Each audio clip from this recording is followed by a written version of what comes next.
భూమి మీద ప్రయాసపడుతున్నారు. ఈ ప్రయాసలో మానవుడికి దక్కుతున్నది ఏంటి? తన ఆరోగ్యాన్ని పోగొట్టుకుని, తన శరీరంలో ఉండే శక్తిని పోగొట్టుకుని అలిసిపోయేంతగా ప్రయాసపడుతున్న ఈ మానవుడు తాను పడుతున్న తన ప్రయాస వలన తనకు కలుగుతున్న లాభం ఏంటి అన్నది ఈరోజు మనం ఆలోచిస్తున్నాం. దేవుని పిల్లలారా, వాక్యము అనేది సమాజాన్ని బాగు చేసేది. వాక్యం అనేది తప్పుడు మార్గంలో వెళ్ళిపోతున్న మానవాళికి సక్రమాన్ని నేర్పేది.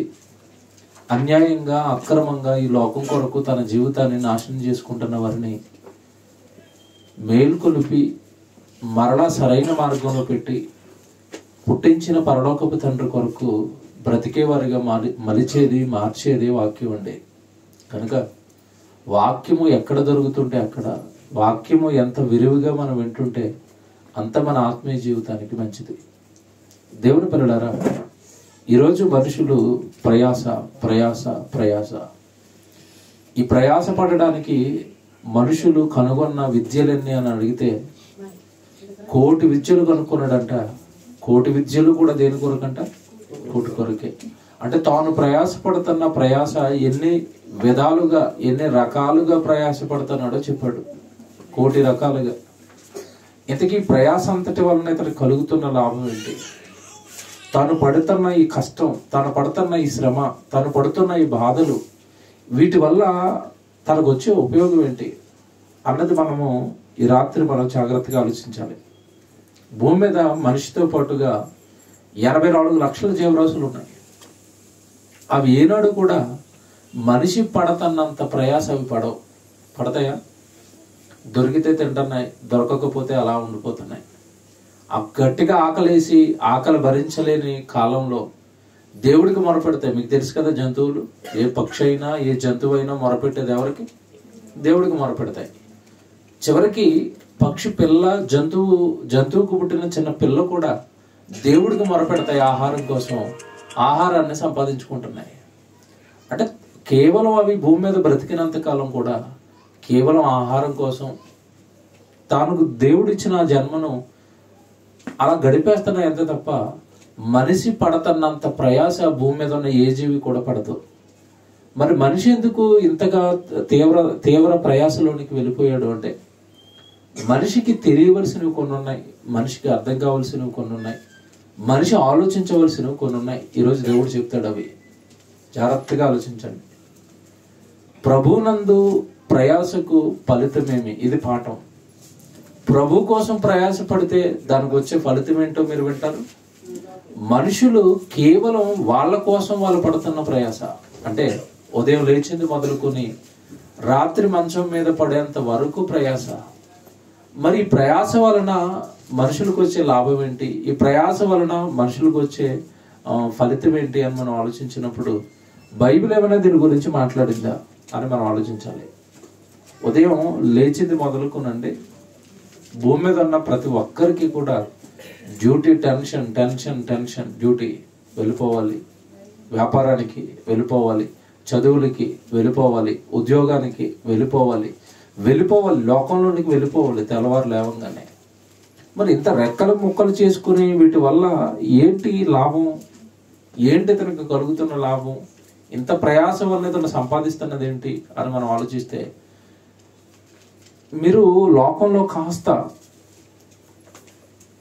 రాత్రింపగళ్ళు ప్రయాసపడి కష్టపడి గొప్పవాళ్ళైన వాళ్ళని ఒకసారి మీరు చూసినప్పుడు, వాళ్ళు రాత్రింపగళ్ళు ప్రయాసపడి కష్టపడి ఏమి సాధించారు అంటే, ఏమి సాధించారు? ఎవడు కష్టపడినా దేని కొరకు కష్టపడతారో మీకు తెలియదు కాదు. దేనికి కష్టపడతారు? డబ్బుల కోసం, ఆస్తుల కోసం, అంతస్తుల కోసం, బంగారం కోసం, వెండి కోసం, లగ్జరీ కార్ల కోసం, ఏమండి, లేదంటే బిల్డింగ్స్ కోసం, స్థలాల కోసం, పొలాల కోసం. వీటికే కదా మనిషి ప్రయాసపడేది. తాను రెక్కలు ముక్కలు చేసుకునే, లేదంటే అవతల వాడిని మోసం చేసో, అవతల వాడిని నాశనం చేసో ఇతను కూడగట్టుకుంటున్నవన్నీ కూడా ఇప్పుడు నేను చెప్పినవే కదా.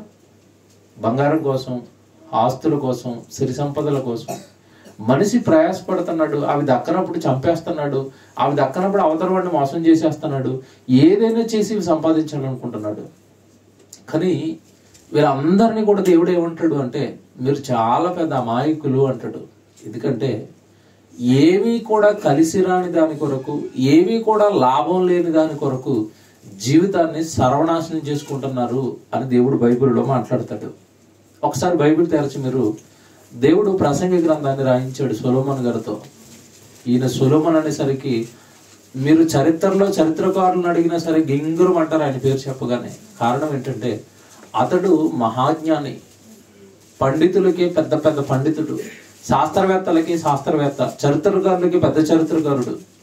ఇంత గొప్ప సొలొమోను ఒక మాట బైబిల్లో చెప్తున్నాడు. తన పుస్తకం ప్రారంభంలోనే ప్రసంగ గ్రంథాన్ని రాస్తూ మొదటి అధ్యాయం 1వ వచనం 2వ వచనం 3వ వచనం చదువుతుంటేనే అసలు ఉత్తరమే ఎలా ప్రారంభించాడు చెప్పండి, చూడండి. 2వ వచనం, వ్యర్థము వ్యర్థమని ప్రసంగి చెప్పుచున్నాడు, వ్యర్థము వ్యర్థము సమస్తమును వ్యర్థమే. ఇంతకీ ఏంటి వ్యర్థం చెప్తాడు కంటిన్యూషన్. ఇప్పుడు అక్కడ సూర్యుని క్రింద అంటే భూమి మీద నరులు పడుచుండు పాటు అంతటి వలన వారికి కలుగుచున్న లాభమేమి. దేవుడు చెప్తున్నాడండి సొలొమోను గారితో, దేవుడు రాయించాడు. ఏమంటే ఈ మాట ప్రపంచానికి చెప్తే అసలు ప్రపంచం ఒప్పుకుంటుందా? పొద్దున్న లేచి సాయంత్రం వరకు మీరు ప్రయాసపడిపోతున్నారు కదా, కష్టపడిపోతున్నారు కదా, దానివల్ల మీకు కలుగుచున్న లాభమేమి అని మనం అడిగామనుకోండి, మీరు బొత్తిగా బ్రతకనేర్చని వాళ్ళు అని అంటారు మనల్ని. అసలు బ్రతుకు గురించి బొత్తిగా మీరు ఏమీ నేర్చుకోలేదని అంటారు మనల్ని తిరిగి రివర్స్ లో. ఎందుకు? ఈ మాట లోకానికి రుచించదు. కారణం ఏంటంటే లోకమంతా కూడా సంపాదన కూర్చుకోవాలి, ఏమంటే ఇక్కడ ఏదో పేర్చుకోవాలి అన్నట్టుగా ఈ భూమి మీద శరీరం ఉండే 60-70 సంవత్సరాలకు శరీరానికి కావలసిన అవసరతరంలో అధిక స్థాయిలో సంపాదించడానికి ప్రయత్నిస్తున్నాడు మనిషి. ఉదాహరణ చెప్తాను చూడండి. నెలకి 10,000 జీతం వచ్చిన జీతగాడు బ్రతుకుతాడు, నెలకి 1,00,000 రూపాయలు వచ్చిన అతను కూడా బ్రతుకుతున్నట్టు కదా. ఇందాక ఒక ఇంటర్వ్యూ చూశానండి. సీరియల్ ఆర్టిస్ట్ అతను అంటున్నాడు, ఈ మధ్యకాలంలో ఏదో సీరియల్ వాళ్ళతో పెద్ద గొడవ పెట్టుకున్నాడు, న్యూస్ అయిపోయాడు, వచ్చేసాడు లైవ్ లోకి, మాట్లాడుతున్నాడు. ఏమంటున్నాడు అంటే, ఎందుకంటే మీరు మీ కెరియర్ బాగానే ఉంది కదా, మీరు ఎందుకు వాళ్ళతో గొడవ పెట్టుకుంటున్నారు, ఎందుకు మీరు ఇలా అయిపోయారంటే, ఏమండి ఈ కెరియర్ నాకు సంతృప్తినివ్వటం లేదండి అన్నాడు. ఎందుకు సంతృప్తినివ్వటం లేదు అంటే, నేను బాగా సంపాదించుకోవాలనుకుంటున్నాను, కానీ సీరియల్ వాళ్ళు నన్ను అగ్రిమెంట్లని అవన్నీ ఇక్కడ ఆపేస్తున్నారు అన్నాడు. అతను అడుగుతున్నాడు యాంకర్, మీకు ఎంత వస్తుందండి సీరియల్స్ నడిస్తే? ఏముందండి 1,75,000 వస్తుంది, సరిపోవట్లేదు అంటున్నాడు. చూసారా ఎంత వస్తుందండి నెలకి? 1,75,000 వస్తుంటే సరిపోక సీరియల్ వాళ్ళతో గొడవ పెట్టుకుని అగ్రిమెంట్లు క్యాన్సిల్ చేసుకుని నేను సినిమాల్లో ట్రై చేస్తున్నాను. మరి సినిమాల్లో ఏమొస్తుందండి? సినిమాలలో ఒక క్యారెక్టర్ కనుక నాది పండిందా, స్టార్టింగ్ లో 1,00,000 రూపాయలు ఇవ్వచ్చు. ఒక క్యారెక్టర్ పండిందంటే నెక్స్ట్ టైం కాల్ షీట్ నాది 2 lakhs అవుతుంది, 3 lakhs అవుతుంది. ఆ క్యారెక్టర్ కూడా పండింది అనుకోండి, నేను 5 lakhs 10 lakhs నా గ్రాస్ అనేది పెరిగిపోద్ది. కానీ ఈ సీరియల్స్ లో నేను 10 సంవత్సరాల నుంచి నటిస్తున్నానండి, ఏమి 10,000 పెంచుతారో, 5,000 పెంచుతారు, 20,000 పెంచుతారు, వీళ్ళు పెంచట్లేదు అంటున్నాడు. ఎవడు 1,75,000 వస్తుంటే సరిపోవట్లేదు అన్నాడు. మీలో ఎవరికైనా వస్తే సరిపోవట్లేదు అంటారు ఇక్కడ. మనకి 15,000 20,000 ఎక్కువ. చూసారా? అంటే మనం అడ్జస్ట్మెంట్ అయ్యాం, కానీ అతను ఏమవ్వట్లేదు, అడ్జస్ట్ అవ్వటం లేదు. ఇంకా సంపాదించాలి, ఇంకా సంపాదించాలి. ఎందుకు? జూబ్లీ హిల్స్ లో ఫ్లాట్ కొనాలి, రేంజ్ ఓవర్ కారు కొనాలి, ఈ వాళ్ళ ఆలోచనలు. చూసారా? అంటే మనిషి పొద్దున లేచింది మొదలుకొని సాయంత్రం పడుకునేంత వరకు కూడా సంపాదించాలి, సంపాదించాలి, కూర్చుకోవాలి, నేను లోకంలో గొప్పవాడిని అవ్వాలి అంటున్నాడు. వీళ్ళందరికీ బాంబేసాడు సొలొమోను. ఏమన్నాడు? భూమి మీద నరులు పడుచుండు పాటు అంతటి వలన వారికి కలుగుచున్న లాభమేమి. కోటి విద్యలను కూడా అందులో పెట్టి ఏ విద్య వలన నయా పైసా లాభం లేదన్నాడు. అదేనా? నరులు పడుచుండు పాటు అంతటి వలన వారికి కలుగుచున్న లాభమేమి. పాటు పడుతున్నారు కదా, తెల్లవారు లేచింది మొదలుకొని కొంతమంది అసలు తిండి కూడా తినరండి. పని పని టైంకి తినరు ఆ సంపాదన కోసం. ఇలా మనిషి రెక్కల మొక్కలు చేసుకుని ఏమంటే బాధలు పడిపోతుంటే, కష్టాలు పడిపోతుంటే వాళ్ళందరినీ బాగు చేయాలనుకున్నాడేమో దేవుడు అండి. నిజంగా సొలొమోను మహాజ్ఞానితో ఈ మాట పలికించాడు. నాయన మీకు ఒక విషయం చెప్తున్నాను, భూమి మీద మీరు పడే పాటు వలన మీకు వచ్చే లాభం అంటే ఏమీ లేదు. లాభము అన్న పదానికి అర్థం ఏంటి చెప్పండి? లాభము అంటే అర్థం ఏంటి? ఒక వ్యాపారం చేస్తాడు అనుకోండి, వ్యాపారస్తుడు పెట్టుబడి పెడతాడు కదా. పెట్టుబడి పెట్టిన తర్వాత, వ్యాపారం చేసిన తర్వాత పెట్టుబడి పోగా ఒక 5,000 పెట్టుబడి పెడితే 5,000 పోగా ఇంకో 5,000, 4,000, 3,000 వచ్చింది అనుకోండి, దాన్ని ఏమంటారు? లాభం అంటారు. అది అతనికి తిరిగి వస్తుంది కదా, తనతో పాటు ఉంటుంది. ఇప్పుడు సొలొమోను గారు అడుగుతున్న ప్రశ్న మీకు అర్థమైందో లేదో? నరులు పడుచుండు పాటు అంతటి వలన వారికి కలుగుచున్న లాభం ఏంటి అని అడుగుతున్నాడు. అంటే ఇక్కడ మనిషి పెడుతున్న పెట్టుబడి ఏంటి చెప్పండి? దేని పెట్టాడు? తన శరీరాన్ని పెట్టేశాడు, తన కాలాన్ని పెట్టేశాడు, శరీరంలో ఉన్న బలం పెట్టేశాడు, దేవుడిచ్చిన ఆయుష్కాలం పెట్టేశాడు, తన తెలివి పెట్టేశాడు, తన బుద్ధి పెట్టేశాడు, తన ఆలోచనలు పెట్టేశాడు, అన్ని పెట్టేశాడు. మీరు లోకంలో చూడండి, గొప్ప వాళ్ళు అవ్వాలనుకున్న వాళ్ళు రాత్రి పగల్లో కష్టపడతారండి. పాట పాడాలనుకున్నాడు అనుకోండి, 24 గంటలు అలా ఆలాపన చేస్తానే ఉంటాడు. పక్కోడికి ఎలా కనపడతాడు? ఈడేటర్ ఎప్పుడు ఏదో కోతలు కోస్తా ఉంటాడు, కూన్ రాగాలు. పాటలు పాడాలనుకున్నాడు, ఇక క్రికెట్ ఆడాలనుకున్నాడు, నెట్లోనే 24 గంటల బ్యాట్ బాల్. చూసారా? నేను లోకంలో గొప్పవాడిని అవ్వాలి అని మనుషులు విపరీతంగా కష్టపడుతున్నారండి. ఆ కష్టం వల్ల నీకు కలిగే లాభం అంటే ఏమీ లేదనేసాడు సొలొమోను. లాభం అంటే నీతో పాటు ఉండేది. నువ్వు ఇంతగా కష్టపడి సంపాదించిన మేడలు, మిద్దులు, కార్లు, బంగారము, వెండి, సిరి సంపదలు నీతో పాటు మరణం తర్వాత వస్తాయా? నీతో పాటు రానిది నీకు లాభం ఎలాగవుతుంది? నీతో పాటు నువ్వు తీసుకెళ్ళండి నీకు మంచి ఎలా చేస్తుంది? నీతో పాటు రాని దాని కొరకు నీ కాలాన్ని ఎందుకు వృధా చేసుకుంటున్నావు? నీ శరీరాన్ని ఎందుకు, నీ శరీరంలో ఉన్న బలాన్ని ఎందుకు దేవుడి కొరకు వాడవలసిన నువ్వు లోకం కొరకు వాడేస్తున్నావు? అంటే బ్రతకడానికి సంపాదించుకోవడంలో తప్పు లేదండి. తినడానికి తిండి, కట్టుకోవడానికి బట్టలు, ఇక్కడ వరకు ఎనఫ్, చాలు. కానీ ఓవర్ కొంతమంది లోకపిచ్చి బాగా, వాళ్ళని చూసి వీళ్ళని చూసి వాళ్ళు అలా బ్రతుకుతున్నారు కనుక నేను ఎలా బ్రతకాలి అని వీళ్ళకున్న చక్కటి ఆలోచనలన్నీ కూడా దేవుళ్ళో ఉన్నవి, దేవుడు వాక్యం కొరకు ఉన్నవి, దేవుడు పని కొరకు ఉన్నవి కూడా పాడు చేసుకుంటున్నారు. తప్పండి. ఈ పాట జాగ్రత్తగా చివరి వరకు నేను ఆలోచిస్తూ నేను చెప్పే ప్రతి మాట మీరు మనస్ఫూర్తిగా ఆలోచిస్తూ వినండి. భూమి మీద నరులు పడుతుండే పాటు వలన వారికి కలుగుచున్న లాభమేమి? చదువుకుంటున్నారంటే కాబట్టి మనిషి జీవితం ఎలా ఉందో చెప్తాను చూడండి. లెక్కల్లో మీకు ఎప్పుడు లెక్కలు వేసుకుని ఉంటారు, కానీ లెక్కలు వేసుకుంటే చీ అనిపిస్తుంది జీవితం మీద. మనిషి బ్రతికేది ఎంతకాలం చెప్పండి? ఇక్కడ భూమి మీద 60 అనుకుందామండి. ఈ 60 సంవత్సరాలు వీడు బ్రతకడానికి వీడు చదువుకి ఎంతకాలం అయిపోతుందో తెలుసా? ఎంతకాలం చదువుకుంటాడు? అప్పుడప్పుడు మాకు బయోడేటాలు పెడతా ఉంటారు, అనే అమ్మాయికి కొంచెం మ్యాచ్ చూడండి, అబ్బాయికి కొంచెం మ్యాచ్ చూడండి అని. ఎవరు ఏది చూసినా 30 అవతలే ఉంటున్నాయి. 30 అవతల అంటే 30 అనగానే ఏంటి మీకు ఏం అర్థం అవ్వాలి చెప్పండి? తక్కువని ఏం స్ట్రైక్ అవ్వాలి? అది 50% క్లోజ్ చేసాడు అయ్యగారు. దేనికి? చదువుకోవడానికి. ఇప్పుడు చదువుకోవడానికి 50% అయిపోయింది, 30 సంవత్సరాలు అయిపోయింది. ఇప్పుడు ఉద్యోగం అంటాడు.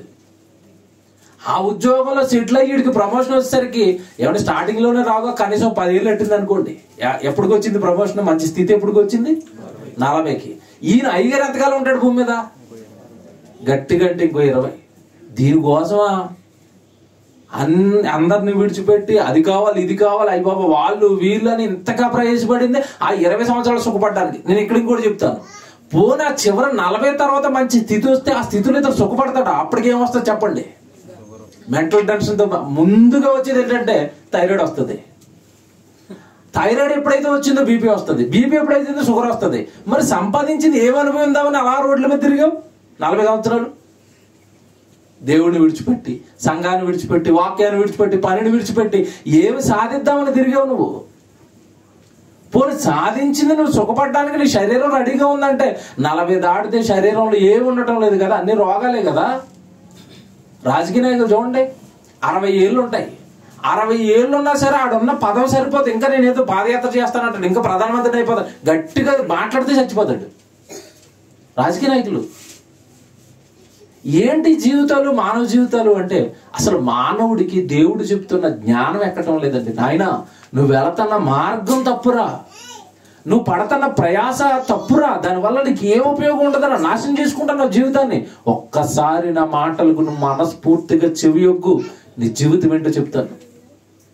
30 సంవత్సరాలు చదివేరా, చదువులు 30 సంవత్సరాల. ఇంకో కొంతమంది మరీ చూస్తుంటే నాది ఇంకా పిహెచ్డీ అవ్వలేదు బ్రదర్, పిహెచ్డీ అయిన తర్వాత మ్యారేజ్ అంటున్నాడు. పిహెచ్డీ ఎప్పుడు అవుతుంది ఎవరికి తెలియదు. అదో 10 ఏళ్ళు అయింది అనుకోండి, 40కి చదువు అవుతుంది. ఇంకేందుకు అప్పుడు ముదిరిపోయిన బేటగా పెళ్లి చేసిన వేస్ట్గా ఎందుకు, అక్కడ కూడా పనికిరాడు పెళ్లి కూడా.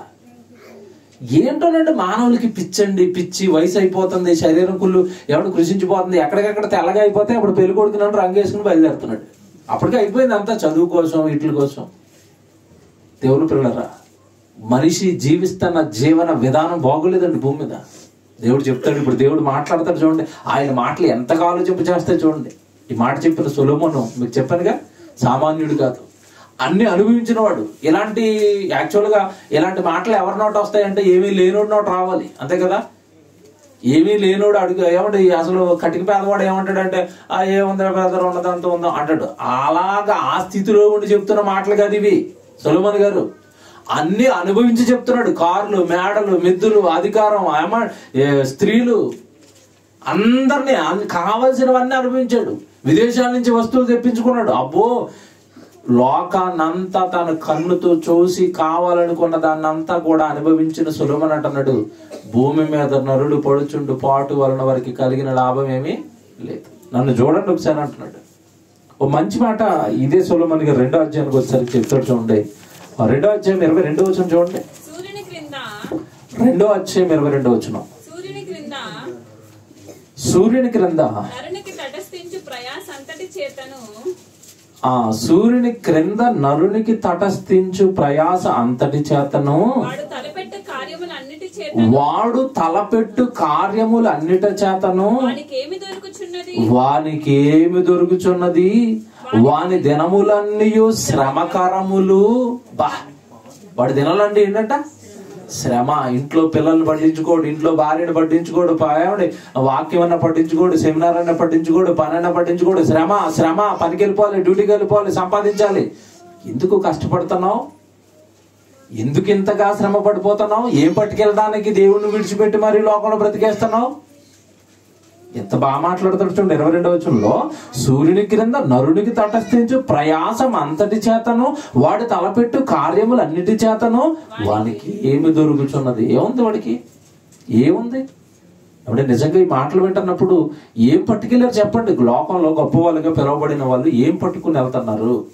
అలెగ్జాండర్ ది గ్రేట్ మీకు తెలుసు కదండి. అలెగ్జాండర్ రాజ్యాన్ని కత్తిపట్టండి రాజ్యాన్ని జయించేశాడు. పట్టుకెళ్ళింది ఏమీ లేదండి. భూమి మీద బ్రతికిన మహామహా చక్రవర్తులను ఒకసారి మీరు జ్ఞాపకం చేసుకోనండి.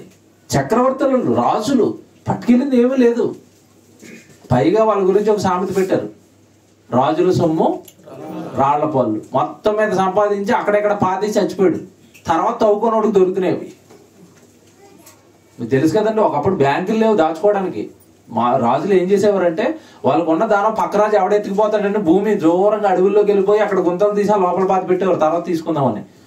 తర్వాత తీసుకునే వాళ్ళు పక్క రాజు వచ్చి నరికేసేవాడు. ఆ డబ్బులు అక్కడే ఉన్నాయి. అందుకే పుట్టింది ఆ సామెత. ఊరకనే పెద్దవాళ్ళు సామెతలు పెట్టరండి, కొన్ని మంచివి పెట్టారు వాళ్ళు. రాజుల సొమ్ము రాళ్లపాలంటే బాగా వాడి వీడిని నరికి సంపాదించాడు, అదంతా భూమిలోనే ఉండిపోయింది, రాళ్ళకి అంకితం అయిపోయింది.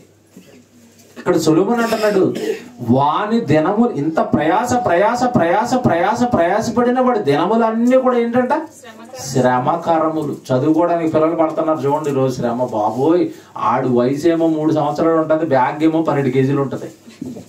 చూడండి పిల్లల్ని బస్సులు ఎక్కించేటప్పుడు బస్సు డ్రైవర్ ఒక ఆయన ఉంటాడు, కింద ఆయమ్మ ఒక ఆవిడ. ఎందుకు? ఈ బస్తాలని ఆడ ఒకడు లాగలేడు. ఈ బస్తాలను పైకి వేయడానికి కూడా బియ్యం బస్తాలు వేసినట్టు ఎంత ఉంటుంది బ్యాగులు. ఆయమ్మలు మీరు అడగండి ఎంత అలిసిపోతారండి వాళ్ళు. వీళ్ళు బ్యాగులు పోయలేక ఈయన పైకి వేసినప్పుడు బ్యాగ్ వేయాలి, మళ్ళీ కిందకి వేసినప్పుడు బ్యాగ్ తీయాలి. బియ్యం బస్తాలు మోసినట్టుగా పుస్తకాలు దాని నిండా. మనుషులంతా కూడానండి ఈరోజు ప్రయాస, చదువుల కాడి నుంచి ప్రయాస, ఉద్యోగాల దగ్గర ప్రయాస, వ్యాపారాల దగ్గర ప్రయాస, ప్రయాస ప్రయాస ప్రయాస. ఈ ప్రయాస వలన మనుషులకి ఏముందంటే సొలొమోను చెప్తున్నాడు, వాళ్ళకి కలిగేది అంతా కూడా ఏంటంట? శ్రమ. 3వ అధ్యాయం చూడండి, ఈ అధ్యాయాలన్నీ కూడా ఇవేనండి. 3వ అధ్యాయం 9వ వచనం, 3వ అధ్యాయం 9వ వచనం చూడండి. తమ కష్టము వలన వచ్చిన లాభమేమి? కష్టపడిన వారికి తమ కష్టము వలన వచ్చిన లాభమేమి? నరులు అభ్యాసము పొందవలనని దేవుడు వారికి పెట్టి ఉన్న కష్టానుభవం నేను చూచితిని. చూసారా, వాళ్ళ కష్టం వలన వాళ్ళకి కలుగుతున్న లాభం ఏంటి? కష్టం కష్టం కష్టం కష్టం. ఈ కష్టం అంతా దేవుడి కొరకు పడవలసిన మనిషి అండి తన కొరకు తాను కష్టపడటం మొదలు పెట్టాడు. మీకు ఇంత చెప్పాను, ఈ మాటలు చెప్తున్న సొలొమోను ఏమి లేనివాడు కాదు. అన్ని అధికారాలు, బాగా డబ్బు ఆస్తి ఉన్నవాడే. మీరు 2వ అధ్యాయం మొత్తం చదవండి, అసలు ఆయన ఆస్తి వివరాలు చూస్తే భయం వేస్తుందండి. 2వ అధ్యాయం 4వ వచనం గడిచి ఆయనకున్న ఆస్తి యొక్క వివరాలు చెప్పుకుంటూ వెళ్తాడు. ఈ మాటలు చెప్తాను, నేను సామాన్యుడిని కాదు. 4వ వచనంలో మీరు చూస్తే 2వ అధ్యాయం 4వ వచనం, నేను గొప్ప పనులు చేయబోనుకుంటుని నా కొరకు ఇండ్లు కట్టించుకుంటుని. ఏంటంట? ఇల్లు అన్నాడా ఇండ్లు అన్నాడా? అంటే అర్థం ఏంటి? ఎందుకు భార్యలు ఎంతమంది అంటే ఇల్లు ఎన్ని ఉంటాయి? ఇప్పుడు మీకు అర్థం అవ్వాలి. 1000 ఇల్లు కట్టించాడు, మీరు 100 ఇల్లు కట్టిస్తారా? ఒక్క ఇల్లుకే దిక్కు లేక నానా కష్టాలు ఈరోజు. నాయన మీరు ఇల్లులో ఏదో ఉందనుకుంటున్నారేమో, ఇంట్లో ఇల్లు కట్టేస్తే ఏముందేమో అనుకుంటున్నారేమో. నేను ఒక ఇల్లు కాదు, ఇండ్లు కట్టించుకోండి. నీ ఇండ్లు రోజుకొక ఇంట్లో ఉన్నా సరే నాయస్కం అయిపోయింది, ఇల్లు ఉన్నాయి. ఇల్లు కూడా ఏం దొరకలేదు నాయన నాకు అంటున్నాడు. ఈ రోజు మీరు చూడండి, ఏ టీవీ పెట్టండి వెంచర్ల గురించే పబ్లిసిటీ. మీరు ఏ టీవీ పెట్టండి శంషాబాద్ లో వెంచరు, పటాంజేరులో వెంచరు, ఇటు వెళ్ళిపోతే బాజ్పేయి అవతల వెంచర్లు. ఎందుకు? సొంత ఇంటి కళను మీరు సొంతం చేసుకోనండి, చచ్చిపోయేలోపు ఇల్లు కట్టండి అంటున్నాడు. ఆ యాడ్లో ఎస్వి బాలసుబ్రహ్మణ్యం సినిమా హీరోలు వచ్చి మీకు వద్దా సొంత ఇల్లు అనేసరికి వీడు అప్పు చేసి ఈఎంఐలు బట్టి పెట్టి మరి కొనేస్తున్నాడు అంటే. ఈఎంఐ ఎంతకాలం ఉంటుంది తెలుసండి? ఇల్లు ఈఎంఐ 20 సంవత్సరాలు 30 సంవత్సరాలు ఉంటాడో లేదు, ఆడేలాగేస్తున్నాడో నాకు అర్థం అవట్లేదు అండి. అంతకాలం వీడు ఉంటాడా? 30 సంవత్సరాలు అంటే ఇంటి ఈఎంఐ నెలకి 10,000 15,000 ఈఎంఐ అండి. తెచ్చిన డబ్బులన్నీ 20 సంవత్సరాలు దానికే పెట్టాలి. ఎందుకు? చక్కగా రేకింట్లో ఇలాగే అద్దెంట్లోనే ఉంటే, లేదంటే చిన్న ఇంట్లో ఉంటే అవదా? శరీరం పడుకొని అంటదా చిన్న ఇంట్లో.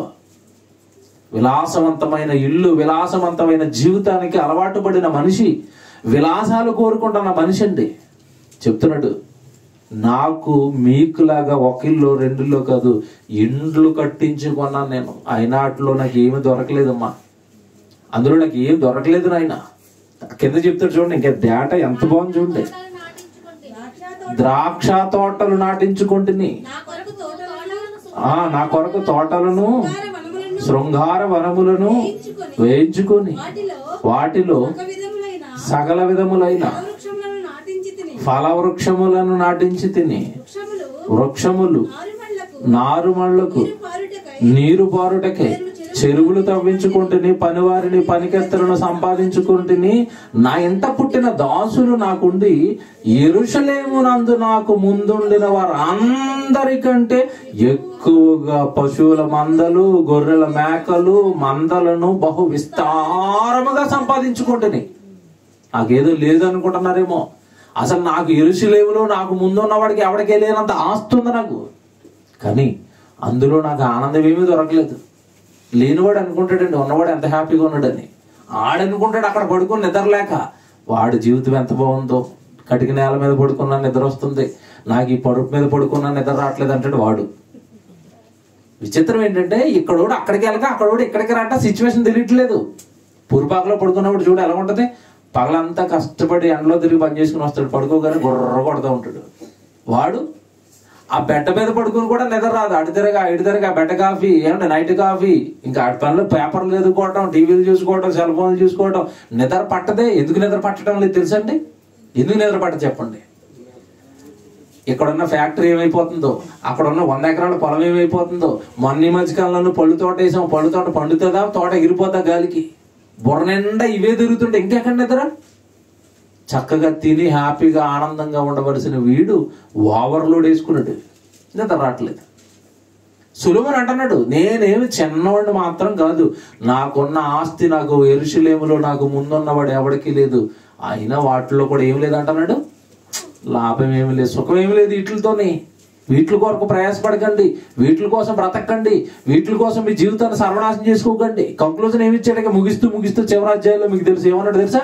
మానవ కోటికి ఇది కాదు విధి, మీరు బ్రతుకున్నంత కాలం కూడా దేవుని యందు భయభక్తులు కలిగి జీవించండి, ఇదే మానవ కోటికి విధి అని ముగిస్తాడు. 13వ వచనం చూడండి, చివరి అధ్యాయం 13వ వచనంలో చూడండి ఏమంటున్నాడు? ఇదంతయు వినిన తర్వాత తేలిన ఫలితార్థం ఇదే. చివరికి ఎసెన్స్ వచ్చింది, భావం వచ్చింది. ఇదంతయు వినిన తర్వాత అంటే ఎంత వినాలి ఇప్పుడు మీరు? ప్రసంగి గ్రంథం 1వ అధ్యాయం కాడి నుంచి ఇదిగో 12వ అధ్యాయం 12వ వచనం వరకు వినాలి, అప్పుడు అర్థమవుతుంది మీకు. ఇదంతయు వినిన తర్వాత మొత్తం జీవితాలను, మొత్తం లోకాన్ని, మొత్తం భూమి మీద జరుగుతున్న పనులు అన్నిటిని అనుభవించేశాను, చూసేశాను. ఇదంతా చూసిన తర్వాత తేలిన ఫలితార్థం ఇదే, లోకంలో మీకంటూ ఏమీ లేదు. మరి ఏం చేయాలి చెప్తాడు ఇప్పుడు. దేవుని యందు భయభక్తులు కలిగి ఉండి ఆయన కట్టడలను అనుసరించి నడుచుచుండవలెను, మానవ కోటికి ఇదియే విధి. విధి అంటే ఏంటి చెప్పండి? విధి అంటే విధుల నిర్వహణలో బాధ్యతలు సరిగా నిర్వర్తించినందుకు జైలు పాలు. విధి అంటే అర్థం ఏంటి తెలుసా? డ్యూటీ. అంటే ఇప్పుడు మానవ కోటికి ఏమంటే సొలొమోను గారు చెప్తున్న డ్యూటీ అని చెప్పండి. దేవుని యందు భయభక్తులు కలిగి ఆయన ఆజ్ఞలను కట్టడాలను పాటించండి. ఏమున్నాయి ఇంతకీ ఆయన డ్యూటీలు? దేవుడి డ్యూటీలు ఏంటి చెప్పండి? ప్రార్థన చేయాలి, వాక్యం చదువుకోవాలి, బైబిల్ నేర్చుకోవాలి, బైబిల్ ప్రపంచానికి చెప్పాలి, సువార్త పనులు నువ్వు ఉండాలి. ఎక్కడ దేవుడి కార్యాలు జరుగుతున్నా నువ్వు అక్కడ ఉండి దేవుడి కార్యాలు చేయాలి, దేవుడి కార్యాలకు సహకారిగా నువ్వు నిలబడాలి. ఇవన్నీ కూడా దేవుడి ఆజ్ఞలుగా కొత్త నిబంధనలో సహకారిగానే ఉండు. ప్రకటించేంత శక్తి దేవుడు నీకు ఇస్తే ప్రకటించు. మొత్తం మీద నువ్వు ఏదో ఒక రకంగా దేవుడి పనిలో ఉండాలి. ఇది మానవ కోటికి దేవుడిచ్చిన కట్టడ, దేవుడిచ్చిన విధి, దేవుడు ఇచ్చిన డ్యూటీ. మానవుడు అందుకనే పుట్టాడు. చాలాసార్లు చదువుకుంటాం ఎఫెసీ పత్రిక 2:10 ఏముంది అక్కడ? ముందుగా సిద్ధపరచిన సక్రియలు చేయడానికి పుట్టిన మనిషి. 30 సంవత్సరాలు చదివన్నావు, ఫోన్లే ఊరికనే వదిలేసాను, ఎలా బతుకుతాడు అమాయకుడు కదా అని 30 సంవత్సరాలు విడిచిపెట్టాను. తర్వాత ఉద్యోగం అన్నావు, తర్వాత పెళ్ళి అన్నావు, తర్వాత పిల్లలు అన్నావు, ఆ తర్వాత వాళ్ళ చదువులు అన్నావు, మొత్తం మీద మంచం ఎక్కావు. ఇప్పుడు ప్రార్థన చేస్తున్నావు ఏమని? దేవా నన్ను కాపాడు, దేవా నన్ను రక్షించు, కొంచెం నన్ను మరలా తిరిగి లేపేస్తే ఈ మంచం మీద నుంచి మళ్ళా దున్నేస్తాను లోకాన్ని. అంతేనా? 40-50 సంవత్సరాలు లోకంలో పడి తిరిగి తిని చేసి ఏమంటే కుటుంబానికి చేశారు, పిల్లలకి చేశారు, ఏమంటే కట్టుకున్న భర్తకి చేశారు, భార్యకి చేశారు. దేవుడికి ఏం చేశారు? ఏమి చేయరు. ఏమి చేయకుండా వయసు అంతా అయిపోయిన తర్వాత మంచం మీద పడి ఏదైనా రోగం వచ్చిన తర్వాత దేవా కాపాడు. ఎందుకు కాపాడాలి? ఎందుకు నేను బాగు చేయాలి? నువ్వు ఇచ్చిన కాలం అంతా నువ్వు దేవుడికి ఏం చేసావని నీ వైపు చూడాలి. దేవుని పిల్లలారా, దేవుడితో ఆటలాడుతుందండి ఈరోజున్న సమాజం. ఆయన ఇచ్చిన దేహం, ఆయన ఇచ్చిన ఆరోగ్యం, ఆయన ఇచ్చిన యవ్వన బలం, ఆయన ఇచ్చిన ఆయుష్ అన్ని వాళ్ళ కొరకు, లోక సుఖాల కొరకు, కుటుంబాల కొరకు వాడేసి చివరికి అన్ని పోయిన తర్వాత ఎవరు జ్ఞాపకం వస్తున్నారు అంటే దేవుడి జ్ఞాపకం వస్తున్నాడు. ఎంత అన్యాయం అండి ఇది! దేవుడికి మానవ జాతి చేస్తాను అన్యాయం ఇది.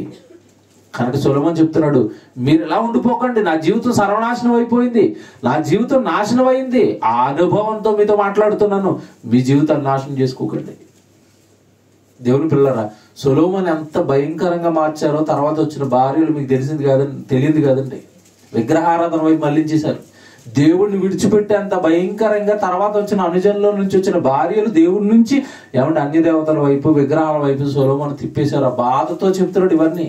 నేను ఏదో చేద్దాం అనుకున్నాను, నా జీవితం సర్వనాశనం అయిపోయింది. దేవుడు నాకు ఇచ్చిన ప్రేరణతో మీకైనా ఈ మాటలు చెప్తున్నాను. మీ జీవితాలు మాత్రం మీరు ఎలా సర్వనాశనం చేసుకోకండి. దేవుడు మీ విడిచిపెట్టడు జీవితాన్ని పాడు చేసుకున్న వాళ్ళని. దేవుడి కొరకు బ్రతకని వాడిని దేవుడు విడిచిపెట్టడు. లోకంలో ఎవరండి అడిగేవాడు? ఎవరింట్లో వాళ్ళు ఉంటున్నారు, ఎవరి పనాలు చేసుకుంటున్నారు, నా జీవితం నా ఇష్టం అనుకుంటున్నారు. ఎప్పటి వరకు చెల్లుతాయి ఇవంటే?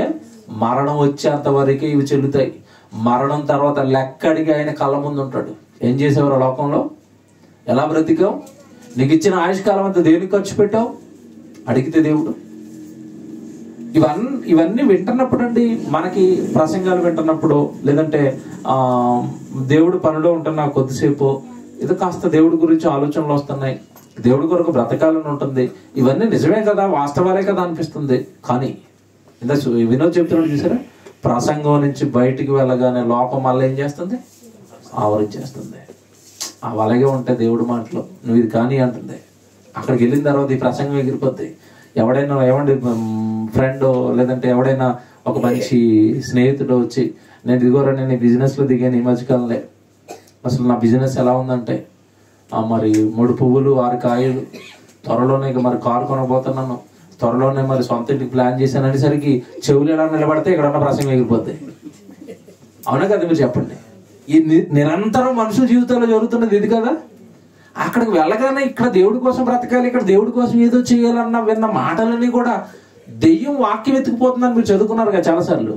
హృదయంలో విత్తబడిన వాక్యాన్ని దెయ్యం వచ్చి ఏం చేస్తుందంట, ఎలాగెత్తుకుపోద్ది? ఇలాగా మరి డాక్టర్ గారు వచ్చినట్టుగా కత్తెట్టుకు వచ్చి ఇలాగ కోసేసి లోపల వాక్యం ఉంది కదా పట్టుకెళ్ళిపోతాను అని పట్టుకెళ్తుందా? నీ బంధువుల రూపంలోనో మీ చుట్టాల రూపంలోనో నీకు ఇష్టమైన వాళ్ళ రూపంలో వచ్చి, ఏమో బ్రదర్ ప్రసంగాలు వినడానికి బాగుంటాయి కానీ చేష్టల్లో కష్టం, ఏదో చేసుకోకపోతే ఎలాగా అన్నారు అనుకోండి. వెంటనే మైండ్ ఇక్కడ గంటన్నర అరిచిన ఏమంటే గొంతును చించుకున్న ప్రసంగం అంతా ఆడేసి ఒక్క మాట ఎగిరిపోతుంది. అదేంటో అర్థం కావట్లేదు. గంటల గంటల ప్రసంగాలు, ఒకటా మళ్ళీ 100 ప్రసంగాలు విన్నారు. ఒకటి కాదండి, మనం ఎన్ని ప్రసంగాలు వింటాం చెప్పండి. మీరు రియల్ గా హార్ట్ మీద చేసుకుని ఆలోచించిన మీరు ఎన్ని ప్రసంగాలు విని ఉంటారు? యూనివర్సిటీలోకి వచ్చిన తర్వాత వేలల్లో విని ఉంటారు. వేలల్లో విన్న ప్రసంగాలు ఒక్క మాటతో ఎత్తుకుపోతా. అవునండి, సింగిల్. నిజంగానండి ఒక్కొక్కసారి ఎంత భయం వేస్తుందంటే జీవితంలో, ఎక్కడైనా తప్పుటడుగులు వేసేస్తామా, ఎక్కడైనా తప్పుడు నిర్ణయాలు తీసేసుకుంటామా, ఒక్కొక్కసారి వస్తున్న శ్రమలకి కష్టాలకి భయపడి ఏమైనా లోకంలోకి జారిపోతామా? భయపడుతూ భయపడుతూ భయపడుతూ దేవుడు చెంత, దేవుడు పాదాల దగ్గర, దేవుడు కాపుదలలో మనం ఉండకపోతేనండి జీవితాన్ని లోకస్తులు బ్రతుకుతున్నట్టుగానే మన జీవితాన్ని కూడా మార్చేస్తుంది దయ్యం. మీకు తెలియదుగా బోల్ మాటలు చెప్పాడు ప్రయాస గురించి. తిమోతి రాసిన పత్రిక, లేకపోతే ఇదే ప్రసంగ గ్రంథంలో ఉన్నాం కదా, ఇక్కడే చూద్దాం. ఆయన చెప్పిన మాటలే 5వ అధ్యాయం చూడండి, 15-16 వచనాలు. ప్రసంగ గ్రంథం 5వ అధ్యాయము. వాడు ఏ ప్రకారముగా తల్లి గర్భము నుండి వచ్చునో ఆ ప్రకారముగానే తాను వచ్చినట్లే దిగంబరిగానే మరలా పోవును. తాను ప్రయాసపడి చేసిన దానిలో ఏదైనాను చేత పట్టుకుని పోడు. వాడు వచ్చిన ప్రకారముగానే మరలా పోవును. గాలికి ప్రయాసపడి సంపాదించిన దాని వలన వానికి లాభమేమి? ఎలాగునండి మాటలు. వాడు గాలికి సంపాదించాడంట. గాలికి ప్రయాసపడి సంపాదించిన దాని వలన వారికి కలుగుచున్న లాభమేమి? వచ్చినప్పుడు తల్లి గర్భం నుండి ఏ రీతిగా వచ్చాడు? దస్తావేజులు, తర్వాత మెడల నిండా చైన్లు, చేతులకి రింగులు ఇవన్నీ పెట్టుకుని వచ్చాడు తల్లి గర్భంలో నుంచి. లేదా తల్లి గర్భంలో నుంచి వచ్చినప్పుడు డిగ్రీలు పట్టుకుని వచ్చాడా? ఎంటెక్లు, బీటెక్లు, ఎంబీబీఎస్లు, ఎఫ్ఆర్సిఎస్లు పట్టుకుని వచ్చాడా? తల్లి గర్భం నుండి ఏ రీతిగా వచ్చాడో ఆ రీతిగా మళ్ళీ వెళ్ళిపోతాడుగా.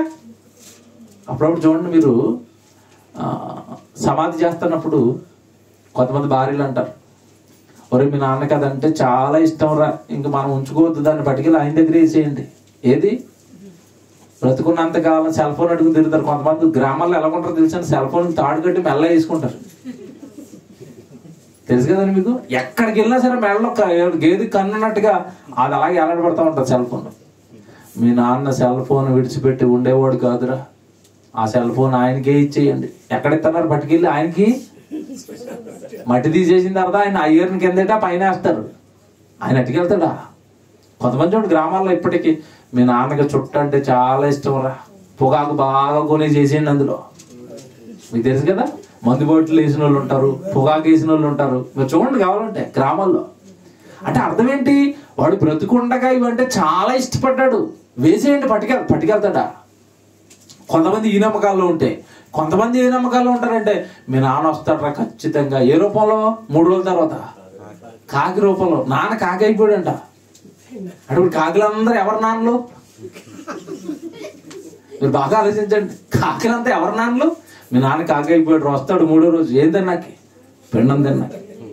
ఆ కాకి రాలేదనుకోండి వీళ్ళు ఇంటికి రారు. సమాధి దగ్గర నుంచి అండి కాకి వచ్చి పిండం తినలేదంటే ఇంటికి రారు. కాకి రావాలి, ఆ పెండం తినాలి, అప్పుడు ఇంటికి రావాలి. ఏంటి మీ నాన్న కాకి కాదు, అక్కడ కావు కావు కావమంటున్నాడు. అక్కడికి వెళ్ళి ఎక్కడ? పాతాళంలో. భూమి మీద తిని త్రాగి దేవుడిని ఎరగనందుకు, దేవుడిని నమ్మనందుకు, దేవుడి కొరకు బ్రతకనందుకు అక్కడ ఆయన కేకలేస్తుంటే ఇక్కడ కాకిని చూస్తున్నాడు ఈయన. ఆయన అక్కడి నుంచి అంటాడు, అరే బాబు నేను కాకిని కాదు ఇక్కడ ఉన్నాను నేను. ధనవంతుడు అంటున్నారు చూసారా, ఏమంటున్నాడు?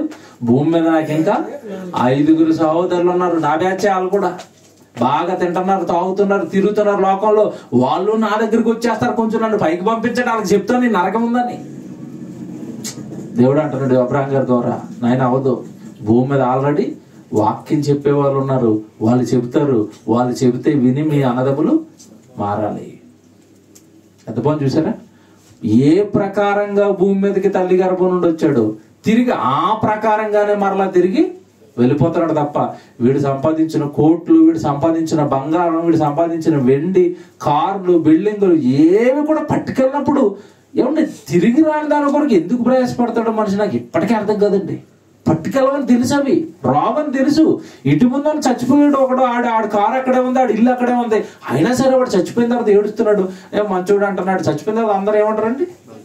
బతుకుండగానేమో ఆడ కారాలు మూరేళ్ళు నూరున్నాడు కూడా చచ్చిపోకుండా చాలా మంచోడు అండి, మందేసినప్పుడే తిట్టేవాడు కదండి. సర్దుతున్నారు ఇక. బ్రతుకుండగా ఆడు ఎప్పుడు చచ్చిపోతాడా అంటారు ఇల్లే. కానీ చచ్చిపోయిన తర్వాత జాలి చూపిస్తారు. చచ్చిపోయిన తర్వాత అయ్యో పాపం అండి, సంపాదించుకున్నాడండి, ఎంత కష్టపడి ఇల్లు కట్టుకున్నాడండి, ఎంత కష్టపడి కొన్నాడండి, ఈ కారు ఎక్కడే ఉందండి.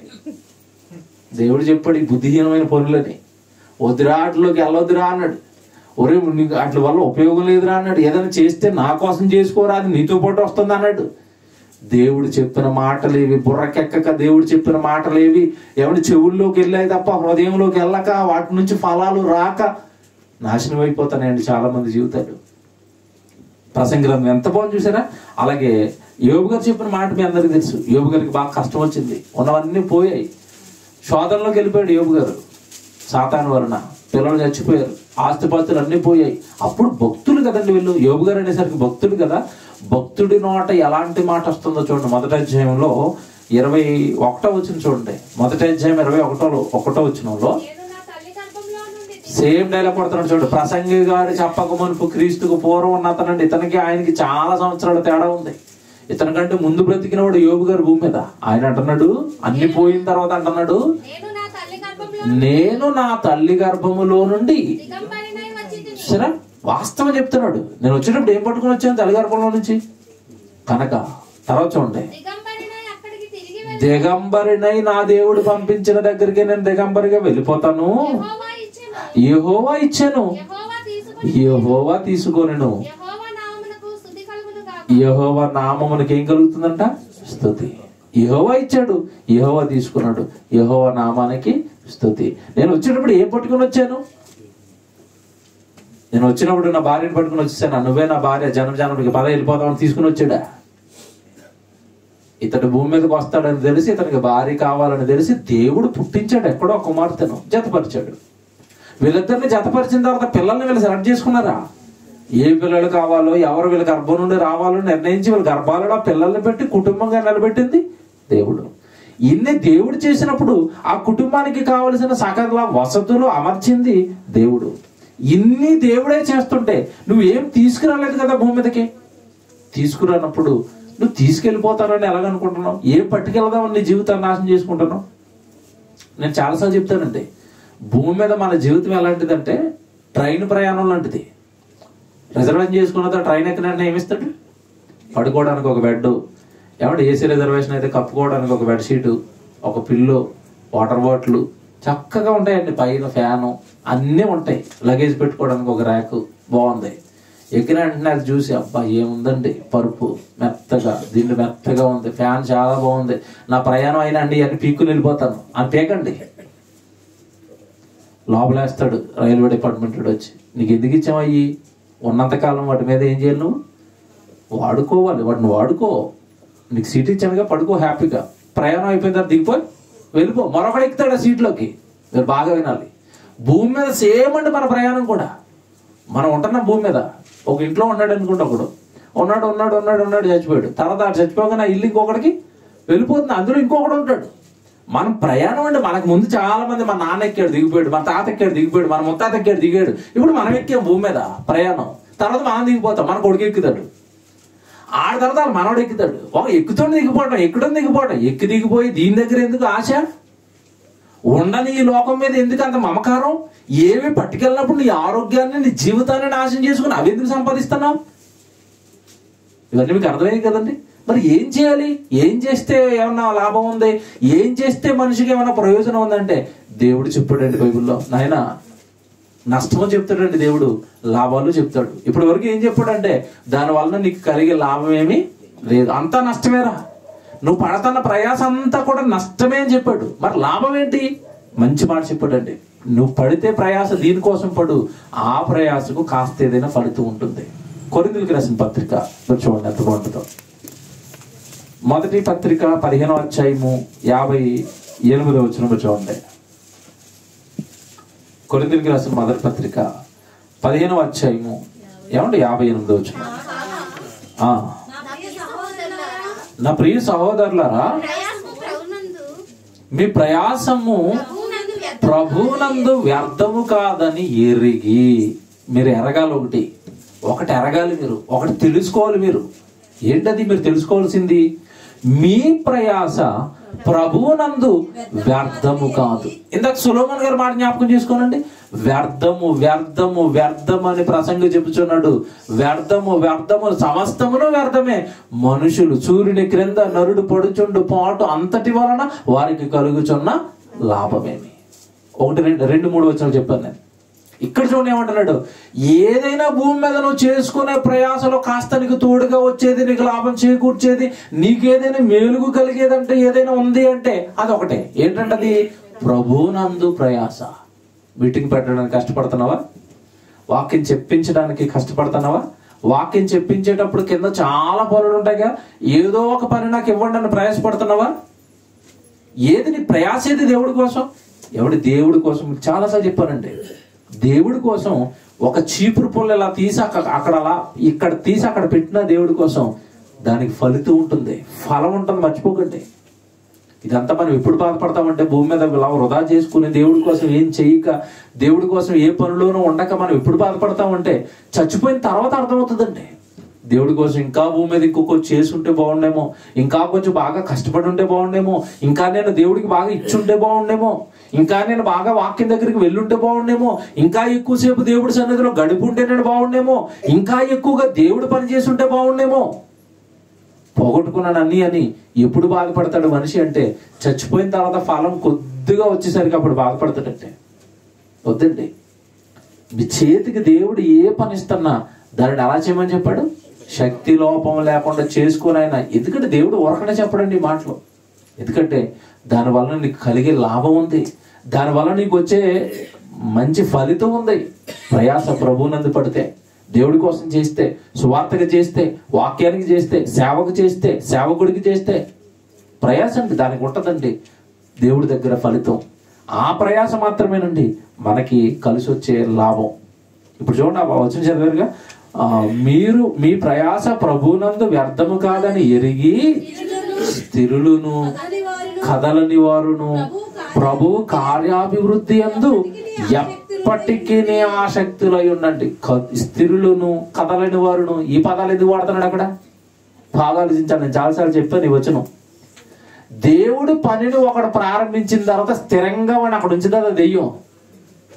అటు నుంచి ఒక తన్ను, ఇటు నుంచి ఒక తన్ను, రింగ్లో మధ్యలో పెట్టండి, అటు నుంచి ఇటు నుంచి తన్నుతూ ఉంటుంది, రింగ్లోంచి బయటకు వచ్చేలా. తెలుసుగా మీకు బాక్సింగ్ రింగ్ ఎలా ఉంటుంది?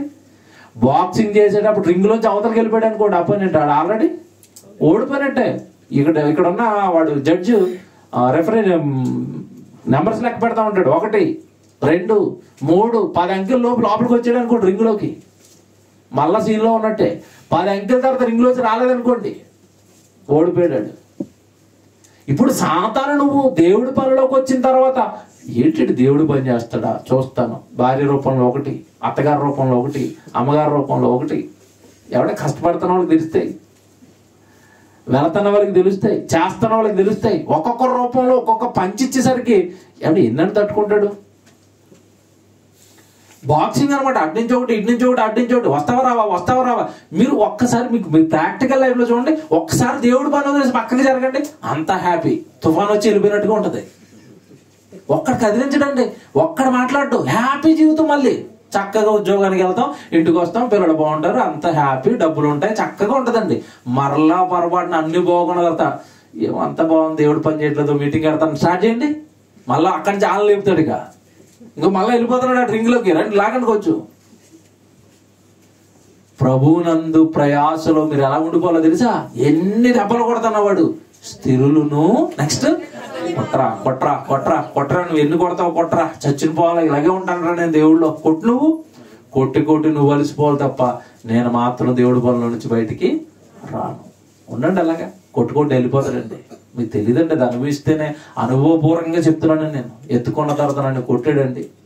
కొట్టడమే కొట్టడమే కొట్టడమే, మానసిక గాయాలు.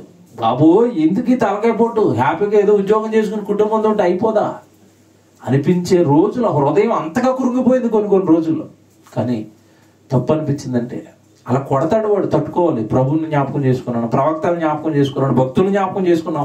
వాళ్ళు పడిన శ్రమలతో, వాళ్ళు పడిన కష్టాలతో దేవుడి కోసం మనం ఏం చేస్తాం? ఈ చిన్న కష్టానికి కదిలిపోతే ఎలాగా, ఈ చిన్న కష్టానికి తప్పుడు నిర్ణయం తీసుకుంటే ఎలాగా, ఈ చిన్న కష్టానికి దేవుడు సేవను పనిని విడిచిపెడితే ఎలాగా. లేదు, కొంచెం నిలబడదాం, దేవుడే చూపిస్తాడు దారి, దేవుడే నిలబెడతాడు. మళ్ళీ వాడు మీరు అలా దేవుడి మీద అనుకోండి, వాడు ఎన్ని దెబ్బలు కొడుతున్నా సహించే శక్తి ఇస్తాడు. చెప్పడుగా, శోధనలు వచ్చినప్పుడు ఏం చేయమన్నాడు? శోధనతో పాటుగా నీకు ఏం కల్పిస్తానన్నాడు? తప్పించుకునే మార్గాన్ని ఇస్తానన్నాడు. నువ్వు ఎంత శోధన తట్టుకుంటావో అంతకు మించి వాడు నిన్ను ప్రెజర్ పెట్టినా ఊరుకోనని చెప్పాడు దేవుడు. తెలుసుగా, ఆ వాక్యాన్ని నమ్మాలి మనం. శోధన సహించుటకు నీకు శక్తినిస్తాను, ఆ శోధనలో నుంచి నువ్వు తప్పించుకునే మార్గాన్ని కూడా నేనే ఏర్పాటు చేస్తాను. మరి దేవుడు అంత అభయం మనకి ఇస్తున్నప్పుడు, దేవుడి పనిలో ఉంటున్నప్పుడు వస్తున్న కష్టాల విషయంలో మనం ఎందుకంత బలంగా నిలబడలేకపోతున్నాం? స్థిరత్వంలో ఎందుకు ఉండలేకపోతున్నాం? కదలని వారిగా ఎందుకు ఉండలేకపోతున్నాం? ఎందుకు చిన్న చిన్న అలజడులకు కదిలిపోతున్నాం దేవుడి పనులు విడిచిపెట్టుకుని? ఎంత బాగా చెప్తాడు చూడండి. ప్రభువునందు మీరు పడే ప్రయాసకు వ్యర్థము కాదని ఎరిగి స్థిరులను కదలని వారును ప్రభువు కార్యాభివృద్ధి అందు ఎప్పటికీ ఆసక్తులై ఉండండి. కార్యాన్ని అభివృద్ధి చేయాలా? దేవుడు నాకు ఒక చిన్న పని అప్పగిస్తే ఈ చిన్న పనిలో నుంచి నేను ఇంకొక పెద్ద పనిలోకి వెళ్ళిపోవాలి. సుమారు 2014, 2013, 2000 నాకు కరెక్ట్గా సంవత్సరం ఐడియా లేదండి. అప్పుడు తొలినాళ్ళలో నేను వాక్యం నేర్చుకున్న తొలినాళ్ళలో విజయాన్ని ఒక రీసెర్చ్ సెంటర్ అప్పగించాడు. అది అప్పగించిన తర్వాత ఆ రీసెర్చ్ సెంటర్ కోఆర్డినేటర్గా ఉండి అక్కడ అన్ని నడిపిస్తూ నాలో ఆశ పెరిగింది. ఇంకా ఇక్కడ ఉన్న ఈ 10 మందో, ఈ 15 మందో, లేదా 20 మందో, ఇలా కాదు, సంఘం పెద్దదవ్వాలి, ప్రభు కార్యం ఇంకా పెద్ద డెవలప్ అవ్వాలి. ఈ లింగంపల్లి ఏరియాలో, చందనగర్ ఏరియాలో, మియాపూర్ ఏరియాలో పెద్ద సంఘం దేవుడి కొరకు సత్యవాక్యాన్ని చెప్పేది కట్టాలి. కార్యంలో అభివృద్ధి అవ్వాలి. ఇచ్చిన దాంతో ఏదో చేస్తున్నాంలే తప్పకుంటారండి కొంతమంది. అలాగున్న దేవుడికి ఇష్టం ఉంటారండి. మీరు బాగా మనసులో పెట్టుకోండి ఈ మాట. దేవుడు ఇచ్చాడు, ఏదో ఇంక తప్పదు కనుక అందరూ దేవుడు పని చేయాలంటున్నారు. ప్రసంగాలు ఏమో దంచేస్తున్నాడు సీనన్న, ఏ ప్రసంగం చెప్పినా పని చేయమని చెప్తాడు. ఇంక తప్పదు అన్నట్టుగా లాగెత్తున్నారు అనుకోండి బండి, దానికి కూడా ఏమి రాదు. ఏమంటే ఒక ఎంప్లాయీని యజమానుడు గుర్తించి ప్రమోషన్ ఎప్పుడు ఇస్తాడు చెప్పండి? ఇచ్చిన పనిని చురుగ్గా చేస్తూ, ఇచ్చిన పనిని కరెక్ట్గా చేస్తూ, ఇంకొక దాని గురించి ఎదురు చూస్తున్నాడు అనుకోండి, అబ్బాయి ఇటు భలే చేస్తాడండి, చిన్నదే బాగా చేస్తున్నాడు అంటే ఇంకో పెద్దది ఇస్తే ఇంకా బాగా చేస్తాడండి. కాబట్టి బాస్ ఆలోచనలు అలాగే ఉంటాయి కదా. ఇచ్చిన దాంట్లోనే ఓట నీరసంలాగా అక్కడక్కడే అలాగే కదులుతున్నాడు అనుకోండి, బాబోయ్ ఇదిగో నమస్కారం, ఇంకేమిస్తాడు పని? బాగా ఆలోచించండి నేను చెప్పే మాట. దేవుడు మీకు అప్పగించిన దానిలో డెవలప్మెంట్ ఏం చూపిస్తున్నారు దేవుడికి? ఇది కాదండి, నెక్స్ట్ ఇంకా చెయ్యాలి, ఇంకా చెయ్యాలి, ఇంకా చెప్పండి, ఇంకా కావాలండి. కష్టం ఓవర్లోడ్ తీసుకోవాలి దేవుడి కోసం. అప్పుడు నచ్చుతామండి. వీడికి ఇంకోటి ఇవ్వాలి, ఇంకోటి ఇవ్వాలి, ఇంకోటి ఇవ్వాలి, ఇంకోటి ఇవ్వాలి, ఇస్తూనే ఉంటాడు దేవుడు. అదే చెప్తున్నాడు అక్కడ. మీరు ఎప్పటికీ ప్రభువు కార్యాభివృద్ధి అని ఏం కలిగి ఉండాలంట? ఆసక్తి. కానీ మనకి దేని మీద ఉంటుంది ఆసక్తి? ఎదురుగ్గా ఉన్నవాడు బంగారం చేయించింది, మా ఆయన్ని చంపేసైనా, మా ఆయన్ని రాత్రి పగలు హింస పెట్టేసైనా, మెడలో తాడు వచ్చేంత వరకు నిద్రపోనకూడదు ఇంట్లో. వీటి మీద ఆసక్తి, డబ్బుల మీద ఆసక్తి, ఏమంటే వస్తువుల మీద ఆసక్తి, ఇల్లుల మీద, పొలాలు, ఏం ఆసక్తులు ఏం అర్థం కాదండి. ఆసక్తి దేని మీద ఉండాలంట? ప్రభు కార్యాభివృద్ధి. దేవుడి పనిని ఇంకా డెవలప్ చేయాలి, దేవుడి పనిని ఇంకా డెవలప్ చేయాలి. దేవుడు పిల్లరా, డెవలప్మెంట్ ఆలోచనలు ఎవరికైతే ఉంటాయో దేవుడికి పిచ్చిగా నచ్చుతా ఉండి మనం జీవితకాలం మర్చిపోకండి ఇది. నేను ఇంకా ఏదో చెయ్యాలి దేవుడి కోసం, ఇంకా నేను డెవలప్ అవ్వాలి దేవుడి కోసం, ఇంకా ఎక్కువ పనిని, పెద్ద పనిని నా భుజాలపైన మోపుకోవాలని ఎవరైతే ప్రయాసపడుతుంటారో వాళ్ళని దేవుడు బాగా ప్రేమిస్తాడండి. ఇస్తాడు బాధ్యత, ఒకదాని తర్వాత ఒకటి, ఒకదాని తర్వాత ఒకటి, ఒకదాని తర్వాత ఒకటి, అలా దేవుడు పెంచుకుంటూ వెళ్ళిపోతాడు. దేవుని పిల్లరా, నమ్మకంగా బాధ్యతగా దేవుడి పనిని ఉన్నది ఉన్నట్టుగా సక్రమంగా యథార్థంగా దేవుడి కొరకు జరిగించే వాళ్ళు కావాలి. వాళ్ళు చేస్తే నేను చేస్తాను, వీళ్ళు ఇస్తే నేను ఇస్తాను, వాళ్ళు వస్తే నేను వెళతాను. నీకు ఇండివిజువల్గా నీకు దేవుడికి ఏదో ఒక సత్సంబంధం ఏర్పడి నేను దేవుడి కోసం చేస్తున్నాను, నేనే ఒక లీడర్గా ఉండి ముందుండి వీళ్ళందరినీ నడిపిస్తానని అనుకోవాలి తప్ప వాళ్ళు వీళ్ళు వాళ్ళు ఇది అవదండిది. దేవుడికి నచ్చం. మనం మనం మనం మనం జరుగుతూ ఇంకొకరిని లాక్కొని వెళ్ళిపోవాలి, దేవుళ్ళకి నడిపించుకుంటూ వెళ్ళిపోవాలి. లీడర్స్గా రెడీ అవ్వాలి, ఒక్కొక్కరు నాయకులు అయిపోవాలి. ప్రభు కార్యాభివృద్ధి అంది ఎప్పటికీ మీరు ఎలా ఉండాలంట? ఆసక్తి కలిగి ఉండండి. దేవుడి పనుల మీద మీరు ఆసక్తి కలిగి ఉండండి. ఆ పనులే మీకు ప్రయోజనకరం. పౌలు గారు పత్రికలు రాస్తాడు. పౌలు గారు పడ్డ ప్రయాసం మీకు తెలియదు కదండి, అష్ట కష్టాలు కదండి. చాలాసార్లు దెబ్బలు తినేశాడు సంఘాలు కట్టడానికి. ఏమంటే వివాహం వద్దనుకున్నాడు, పిల్లలు లేరు, కుటుంబం లేదు, ఆస్తి ఉన్న ఆస్తిని అంతానేమో సువార్తకి పనిచేశాడు. ఏమంటే ఎంత దారుణమైన స్థితిలోనికి పౌలు గారు వచ్చేసారు అంటే, చివరికి చేత్తో పని చేసుకుని డేరాలు కుట్టుకుని తనకు కావలసిన ఆహారాన్ని పోషించుకునే స్థితిలోకి వచ్చాడు. ఒకప్పుడు పెద్ద యోధా మత ప్రవిష్టుడై ఉండే ఏకంగా బాగా అధికారి, బాగా డబ్బులు ఉన్న పౌలు గారు చివరికి స్థితి ఎలాగొచ్చేసిందంటే గుడారాలు కుట్టుకొని పని చేసుకోవాల్సిన అవసరతకి పౌలు గారు జీవితం జారిపోయింది. కానీ ఎక్కడ కూడా ఇదేంటి నేను అలా ఉన్నవాడిని ఎలాగైపోయినాను అనుకోలేదు, ఎక్కడ కూడా ధైర్యాన్ని పోగొట్టుకోలేదు. పైగా స్వార్థ పనిని విరివిగా జరిగిస్తున్నాడు. ఎప్పుడైతే మనం అలా చేయాలనుకుంటామో అలా చేస్తున్న క్రమంలోనండి దేవుడు మనకి సహకారులను ఇస్తాడు. అలా పౌలు గారి సేవా జీవితంలో దేవుడు ఆయనకి ఇచ్చిన సహకారుల లిస్ట్ చాలా ఉందండి. పత్రికలు చదువుతున్నప్పుడు ఏమన్నా ఎంత ఆశ్చర్యం వేస్తుందంటే, ఆయనకి వందనాలు చెప్పండి, ఆయనకి వందనాలు చెప్పండి, ఆవిడికి వందనాలు చెప్పండి, ఆవిడికి వందనాలు చెప్పండి, ఎంతమందికి వందనాలు చెప్తూ ఉంటాడు పత్రిక ఎండింగ్లో మీరు. అంటే వాళ్ళంతా పౌలు గారికి ఏం చేశారు? సువార్త పనులో సహకారులు, సేవలో సహకారులు. వాళ్ళంతా దేవుడి పనిని ఆయన జరిగిస్తుంటే ఆయనకి సహకారులుగా మారిపోయారు. వాళ్ళందరికీ నా వందనాలు చెప్పండి అంటాడు. ఒక దైవజనుడు వందనాలు చెప్పండి అని గుర్తు పెట్టుకున్నాడు అంటే ఏమంటే వందల మందికి, వేల మందికి ప్రసంగాలు చెప్పి వేల మందిని మార్చి ఏమంటే చాలా సంఘాలు కట్టిన ఆయన కొంతమంది పేర్లు మాత్రమే గుర్తు పెట్టుకున్న వాళ్ళకి నాకు వందనాలు చెప్పండి అన్నాడు అంటే సేవలో వాళ్ళు ఎంత బాగా ప్రయాసపడి ఉంటారు మీరు ఆలోచించండి. ఒక మాట చూపిస్తాను చూడండి. నిజంగా ఆయన రాస్తున్న ఆ రైటింగ్ అంటే ఆ రాత కూడా ఎంత ఆనందం వేస్తుందంటే పౌలు గారిది. రోమపత్రికలో చాలా మంది చెప్తాడు 16వ అధ్యాయంలో చివరిలో 12వ వచనం చూడండి ఒకసారి. రామపత్రిక 16వ అధ్యాయము ఏమంటే 12వ వచనం, ప్రభువునందు ప్రయాసపడు త్రుఫైనాకును త్రుఫోసాకును వందనములు. ఏమంటే వాళ్ళకి వందనాలు చెప్తున్నాడు చూడండి. ప్రియురాళ్లకు పెర్సిసునకు వందనములు, ఆమె ప్రభువునందు బహుగా ప్రయాసపడెను. చూసారా, వందనాలు. ఒక దైవజనుడు ఏమంటే మరి విశ్వాసులకు వందనాలు చెప్పి కింద అంటున్నాడు, వారు ప్రభువు కోసము బహుగా ప్రయాసపడెను. ప్రయాస కష్టం అండి. ఏమంటే దర్శి మీటింగ్స్కి వెళ్ళాం మేము, మీకు చెప్పాను ఒకసారి. ఆ మీటింగ్స్కి వెళ్ళినప్పుడు అంటే నాతో పాటు తమ్ముడోళ్ళు వచ్చారు. ఎంతమంది వెళ్ళామంటే సుమారుగా 5 మంది 6 మంది వెళ్ళామండి మీటింగ్కి. అయితే మాకు ఒక పక్కనే, వాళ్ళ ఇంటి పక్కనే ఒక రూమ్ ఇచ్చారు, అక్కడ మేము ఉండేవాళ్ళమి. మీటింగ్ 2 రోజులు ఉండండి. ఆ చెల్లిపడిన కష్టం అండి అసలు నాకు మతిపోయిందండి. మేము ఇంట్లో ఉంటున్న 5గురికి పొద్దున్న, మధ్యాహ్నం, మళ్ళా రాత్రికి ఎప్పటికప్పుడండి ఎన్ని రకాలు వండి పెట్టేదండి. టిఫిన్ వేస్తే 3-4 రకాల టిఫిన్ వేసేది. ఇడ్లీ వేసి, పూరి వేసి, వడలు వేసి, తిను అంటే ఎక్కడ తింటాం? తినండి అన్న, మళ్ళా వస్తారో లేదో మీరు, మళ్ళా వస్తారో లేదో అని 3-4 రకాల లంచ్లోకి, అలాగే 3-4 రకాల కూరలు. ఓ రోజు కొరమైన ఉండేరు, ఓ రోజు నాటుకోడి ఉండేరు. అసలు నాకు విచిత్రం అండి. ఆవిడ పడుతున్న కష్టం. ఇక్కడ అసలు పాయింట్ అంటే మాకు తిండి పెట్టినందుకు చెప్పట్లేదు నేను.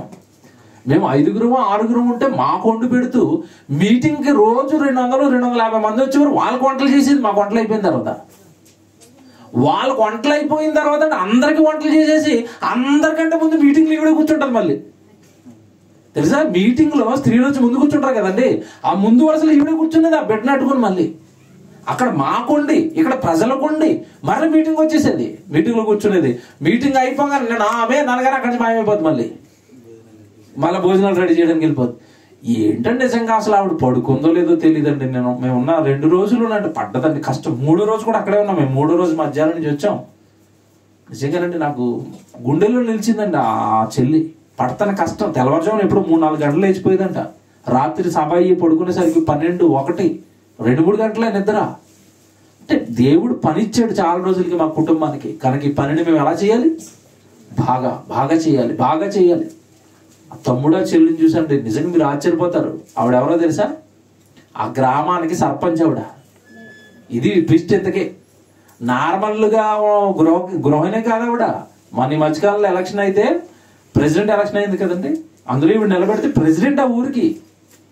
అసలు ప్రెసిడెంట్ అని కానీ ఆ ఊరోళ్ళు అందరూ వస్తున్నారని కానీ అది ఏమీ లేదండి. ఆవిడ కష్టం, ఆవిడ తగ్గింపు, ఆవిడ విధానం చూస్తే నిజంగా సేవకులు మనసుల్లో ఒకరు పట్టమంటే చిన్న విషయం కదా. నా వెనకాల ఉన్న తమ్ముడోళ్ళు కూడా ఆశ్చర్యపోయారు ఆవిడని చూసి.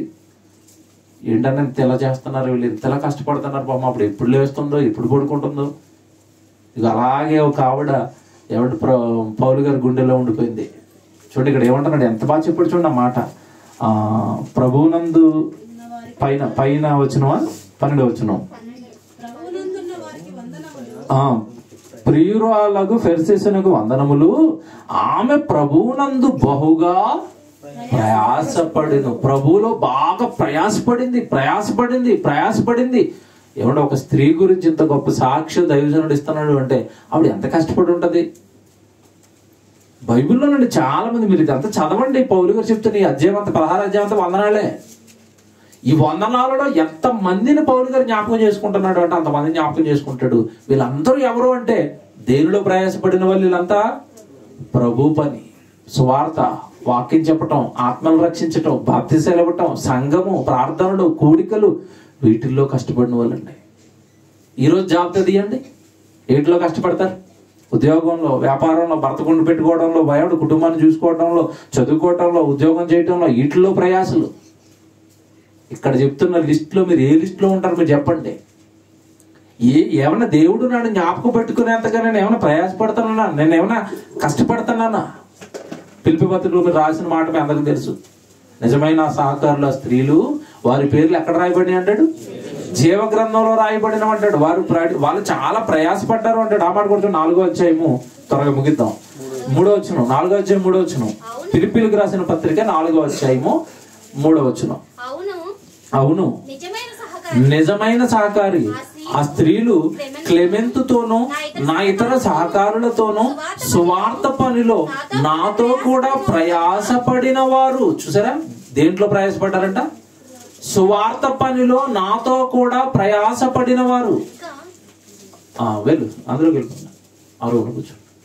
సువార్త పనిలో నాతో పాటు ప్రయాసపడిన వారు కనుక వారికి సహాయం చేయమని నిన్ను వేడుకొనుచున్నాను.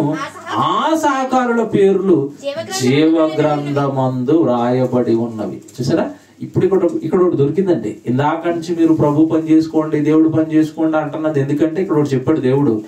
ఎవరైతే ప్రయాసపడుతున్నారో, ఎవరైతే సువార్తకి సహకారులుగా ఉంటున్నారో వాళ్ళ పేర్లు ఎక్కడెక్కుతున్నాయంట? జీవ గ్రంథమందు పేర్లు ఎక్కుతున్నాయి.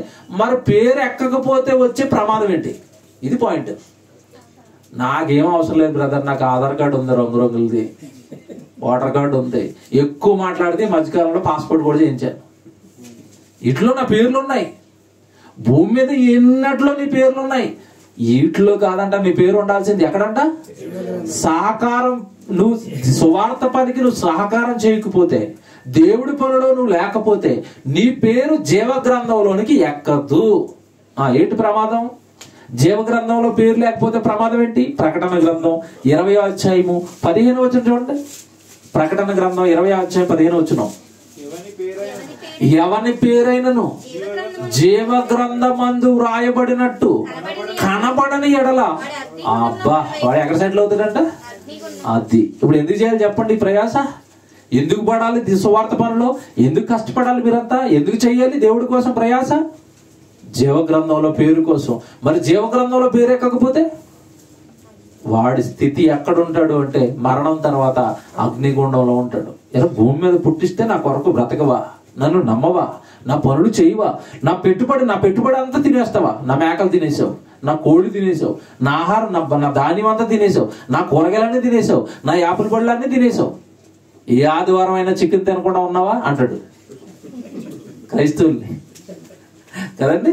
లైన్లో ఉన్నా సరే, ఎంత పెద్ద లైన్ అయినా సరే, గుడికి ఆలస్యం అయిపోతున్నా సరే, ఒకళ్ళు అడిగానండి సీక్రెట్గా, ఎందుకన్నా మీరు ఎప్పుడు లేట్కి వస్తారు అంటే ఒక సీక్రెట్ అన్న ఎక్కడ చెప్తున్నాడు. ఏం చెప్పు?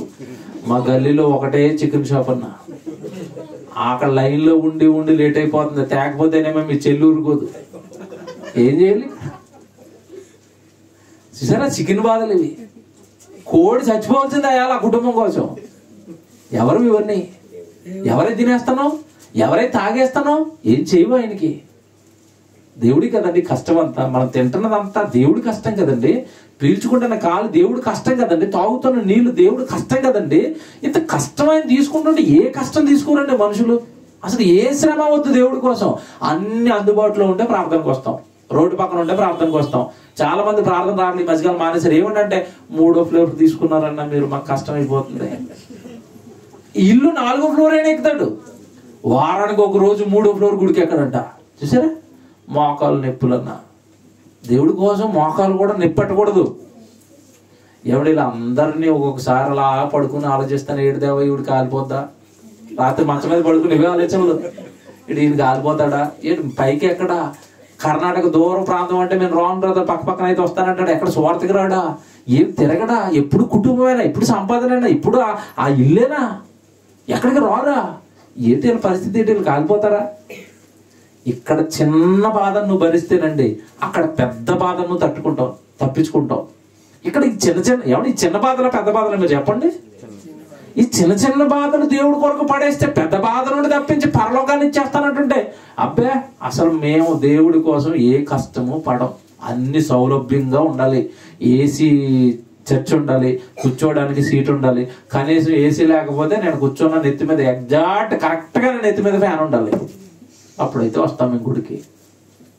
భక్తులు అండి, మహాభక్తులు, చెప్పులు లేకుండా, బట్టలు లేకుండా, భార్య చచ్చిపోయిన సువార్త కొరకు పాలు ఏమంటే సువార్త దేవుడు దేవుడు అనుకోండి పిచ్చెక్కిపోయి తిరిగిన ప్రవక్తలను బైబిల్లో పెట్టుకుని ఈ మహానుభావుడు ఫ్యాన్ లేకపోతే గుడికి రాడు. వీళ్ళు ఆ పరలోకానికి వెళ్ళేది, వీళ్ళుగా దేవుడు జీవగ్రంథంలో పేర్లు రాసేది. ఆ సహకారుల పేర్లు ఎక్కడ రాయబడ్డాయంట? ఏమంటే పౌలు గారి కాలంలో సహకారం చేశారంటే వాళ్ళు ఎన్ని కష్టాలు పడి ఉంటారో మీరు బాగా ఆలోచించాలి. టైం అయిపోతుంది నాకు అన్ని చెప్పడానికి. పౌలు గారి కాలంలో సువార్త అనేది ఎంత కష్టంతో నడిచిందండి.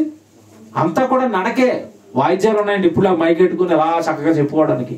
ఇప్పుడు యూట్యూబ్ లైవ్ ఉందండి. అప్పుడు అంటే వాళ్ళు ఏమీ లేని కాలంలో, పరికరాలు లేని కాలంలో, టెక్నాలజీ లేని కాలంలో వాళ్ళు సువార్త జరిగించారంటే బాబోయ్ బాగా కష్టం అది. ఆ కష్టానికి వాళ్ళు సహకారులుగా ఉన్నారంటే ఆ సహకారులు ఎంత నలిగిపోయారు అనిపిస్తుంది ఒక్కొక్కసారి. అంటే మీరు బాగా ఆలోచించాలి. బైబిల్ అన్ని అందుబాటులో ఉండి ఈరోజు మేము చక్కగా టెక్నాలజీ అందుబాటులో ఉండి అన్ని అందుబాటులో ఉండి ఇప్పుడు చేస్తుంటే మీరు చాలా మంది పెద్ద పెద్ద పనులు వస్తే నలిగిపోతారు. ఇప్పుడు టెక్నాలజీ అందుబాటులో ఉండి కూడా నలిగిపోతారు. అప్పుడప్పుడు చూడండి సెమినార్ జరిగినప్పుడు వంటలు అవుతాయండి. 30 కేజీలు గిన్నె కింద ఉండేసి పైకి తేయడానికి అస్సలు ఎన్ని చెమటలు పట్టేస్తున్నాయండి మనకి. ఆ రోజు పాపం నిజంగా ఎవరు చాలా జాగ్రత్తదండి. నాకు తమ్ముడని చూస్తే అది మోసి మోసి అలసిపోయి అలా కూర్చుండిపోతారు అక్కడ కింద. పొద్దు నుంచి వంటలు వండి చూసారా? టెక్నాలజీ అంత అందుబాటులో ఉన్న ఈ కాలంలోనే మనకి పని అంత భారంగా అంత కష్టంగా ఉంటే అసలు ఏమీ లేని కాలంలో వాళ్ళు ఎంత కష్టపడి ఉంటారండి దేవుడి కోసం. ఊరకనే రాశాడు జీవగ్రంథంలో పేర్లు, ఊరకనే ఇచ్చేస్తాడు పరలోకం. వాళ్ళ పేర్లు జీవగ్రంథంలో రాయబడి ఉన్నాయి. సేఫ్. వాళ్ళు పరలోకానికి రిజర్వేషన్ చేసుకున్నారండి. బాగా ఆలోచించుకోండి మీరు. ఏం చేస్తారు దేవుడి కోసం, ఎలా సంపాదిస్తారు ఆ పరలోకాన్ని. ఏమండి నేను పదే ఒకటి చెప్తానండి, అందరిలాగా ఏదో టైంపాస్ భక్తి మాత్రం మనం చేయకూడదండి.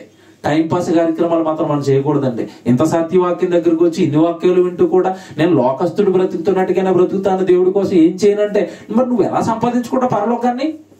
ఆ రోజు మేం బాధపడాలిగా నిన్ను చూసి. కష్టపడి చేసి దేవుడి చిత్తం అయితే పరదేశికి వెళ్ళిపోతే మాతో పాటే కూర్చున్నా నువ్వు ఏనాడు ఎవరికి ఏమి చేయక దేవుడికి ఏమి చేయక అలా జారిపోతుంటే అక్కడ చూసి ఎంత వేదనండి. మాతో పాటు తమ్ముడైనా అన్నైనా అక్కైనా చెల్లైనా జారిపోయింది. ఎందుకు జారిపోయింది? ఈ రోజు మనం దేవుడి పనిని ముందు పెడుతున్నాం. ఎవరు చేసుకుంటే వాళ్ళకి కదండి పేరెక్కేది. అంతేగా పక్కోడు నేను పరలోకాన్ని నడిపించడుగా, నేను నడిపించలేనుగా. నేను వాక్యం చెప్తాను, అలా మీరు చేసుకుంటే దాని ప్రకారం మీరు పరలోకానికి వస్తారు. ఆ సాకారుల పేర్లు జీవ గ్రంథంలో రాయబడి ఉన్నాయి. చక్కగా అందరూ ఏదో ఒక పని చేసుకోండి, సంఘంలో దేవుడిలో పని చేసుకోండి. పరలోకంలో జీవ గ్రంథంలో పేరు దేవా నాకు ఇవ్వండి, నేను మీ పని చేస్తాను, అప్పుడు నాకు కొంచెం పరలోకం ఇచ్చేయండి. ఎవరి పేరైనను జీవ గ్రంథమందు రాయబడిన ఎడలా వాడు ఏమైపోతాడంట? అగ్నిగుండంలో పాలు. ఇప్పటి నుంచి కొన్ని త్వరగా కొన్ని రెఫరెన్స్లు ఇస్తాను, రాసుకోండి. భూమి మీద మనుషులు పడుతున్న ప్రయాస గురించి అంత దారుణంగా దేవుడు మాట్లాడుతున్నాడండి. ఇర్మియా గ్రంథం 51వ అధ్యాయం 58వ వచనం చూడండి. ఇర్మియా గ్రంథం 51, 58.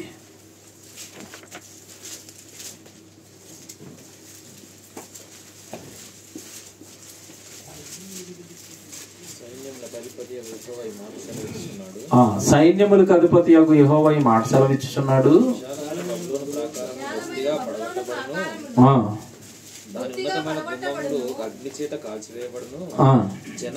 ఇది చూడండి, ఇక్కడి నుంచి చూడండి. జనములు వృధాగా ప్రయాసపడుచున్నారు, అగ్నిలో పడుటకై ప్రయాసపడుచున్నారు. ఇది చాలా భయం వేసిందండి వచ్చిన నాకు. మళ్ళా చదువుతాను చూడండి, మీకు బాగా అర్థమైందో లేదో. మళ్ళా చదువుతాను. జనులు వృధాగా ప్రయాసపడుతున్నారు, జనులు వృధాగా ప్రయాసపడుతున్నారు. పోనీ ఈ ప్రయాసపడేదంతా దేనికోసం ప్రయాసపడుతున్నారంట? అగ్నిలో పడుటకై ప్రయాసపడుతున్నారు. ఇది ఎలాగుందండి మాట?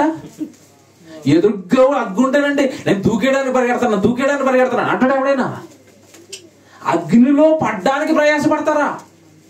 చచ్చిపోయి నరకానికి జారిపోవడానికి ప్రయాసపడుతున్నాడంట.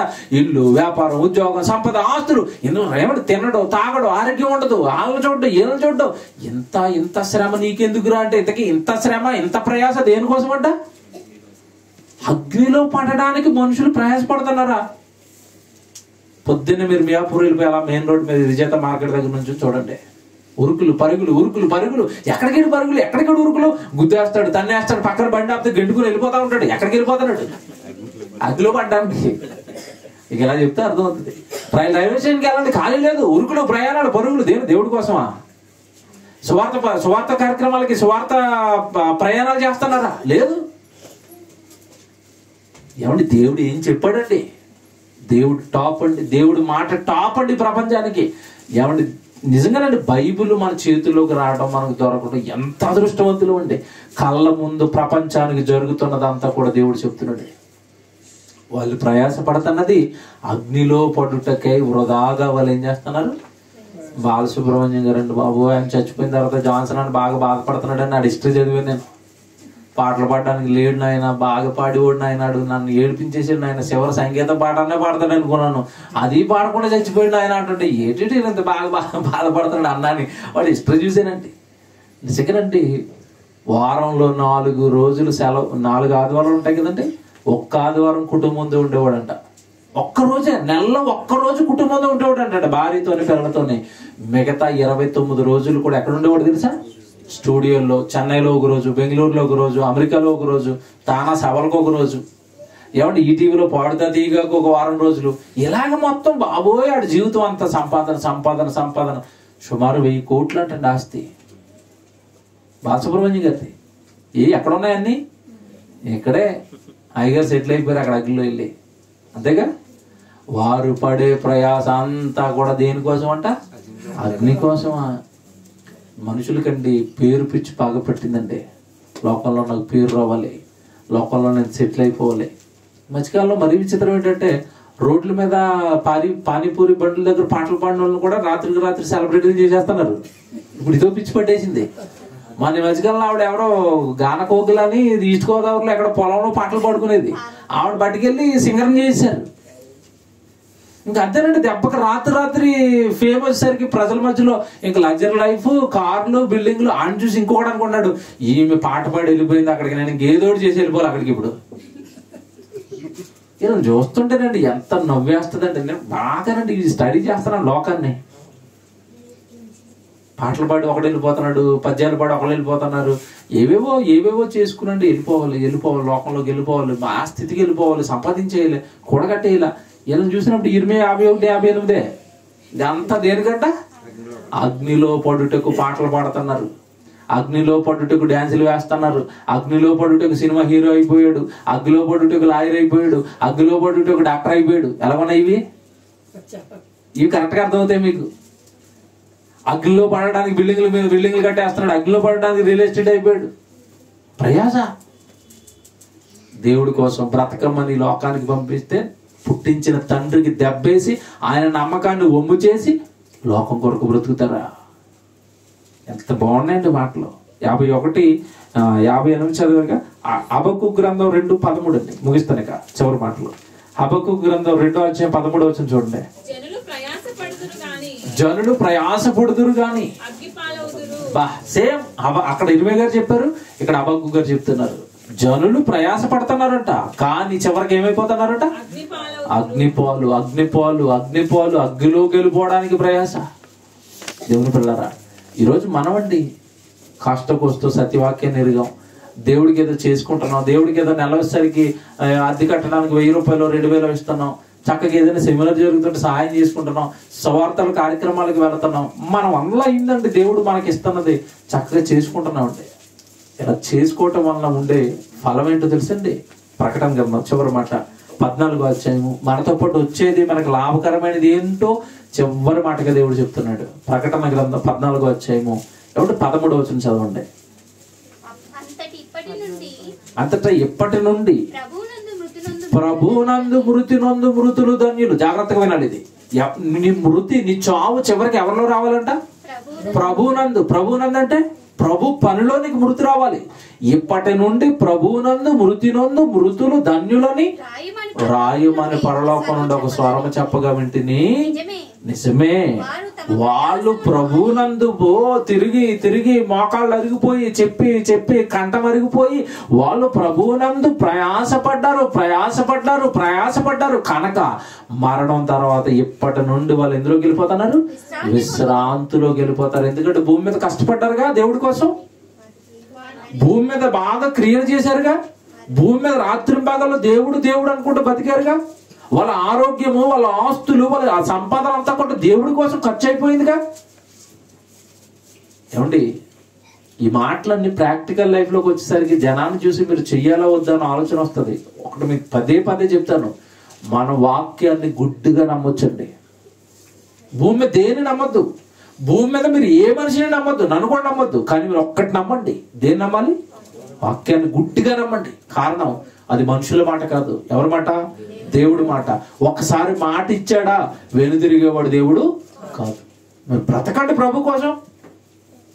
ప్రభునందు మృతులే ధన్యులు. లోకం కోసం మృతి పొందేవాడు అగ్నిలోనికి వెళ్ళిపోయేవాడు, లోకంలో ప్రయాసపడేవాడు అగ్నిలోకి వెళ్ళిపోయేవాడు. పౌలు గారు దేవుడి కోసం ప్రయాస, పేతురు గారు దేవుడి కోసం ప్రయాస, అపోస్తలుడు దేవుడి కోసం ప్రయాస, యేసుక్రీస్తు దేవుడి కోసం ప్రయాస, ప్రవక్తలందరూ దేవుడి కోసం ప్రయాస. మనకలాగా వాళ్ళకి కూడా కుటుంబం లేదా, లోకం లేదా, లోకంలో వాళ్ళు బ్రతకలేరు మనలాగా. ఎందుకు అన్ని వద్దనుకున్నారు? వాళ్ళకి జ్ఞానం అర్థమైంది, వాళ్ళకి వాక్యం అర్థమైపోయింది, వాళ్ళకి దేవుడు అర్థమైపోయాడు. దేవుడి కొరకు బ్రతికితేనే గాని, దేవుడి కొరకు చేస్తేనే గాని పరలోకం వెళ్ళనున్న సంగతి వాళ్ళకి అర్థమైపోయింది. వాళ్ళ జీవితాలను దేవుడి కోసం పెట్టేశారండి. కానీ ఇప్పటికీ యేసుక్రీస్తుల వారు పుట్టి 2000 సంవత్సరాలు అయిపోయినా క్రైస్తవ్యాన్ని నామకార్థ భక్తులు ఉంచింది సాతాను. పని చేయాలి ప్రతి ఒక్కరు వారియర్ లాగా దేవుడి పక్షాన.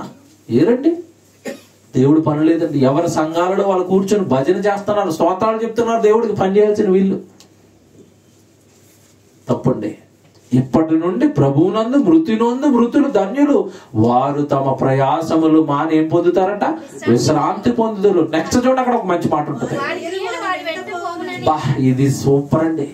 వారి క్రియలు వారి వెంట ఆత్మ చెప్పాడు. మనుషులు చెప్పిన మాట కాదు ఇది. ఎవరు చెప్తున్న మాట? ఆత్మ. ఏం చెప్తున్నాడు? వారి క్రియలు. ఏ క్రియలు వెళ్తాయి? నువ్వు దేవుడి కోసం ప్రభు కోసం చేసావు చూడు క్రియలు. వంట వండే చూసావు సార్ ఈ సెమినార్లో, వంట వండింది అంతా వీడియో చేసి ఈవిడ వంట వండింది పరలోకం వచ్చింది. నువ్వు భయం పెళ్లిలోకి వెళ్ళిపోయి 1000 మందికి వంట వండు, రాదు పరలోకానికి. సెమినార్లో 10 మందికే వంట వండు, వస్తుంది. సెమినార్లో జస్ట్ ఇలా తుడిచావు, అది పరలోకానికి వచ్చేస్తుంది.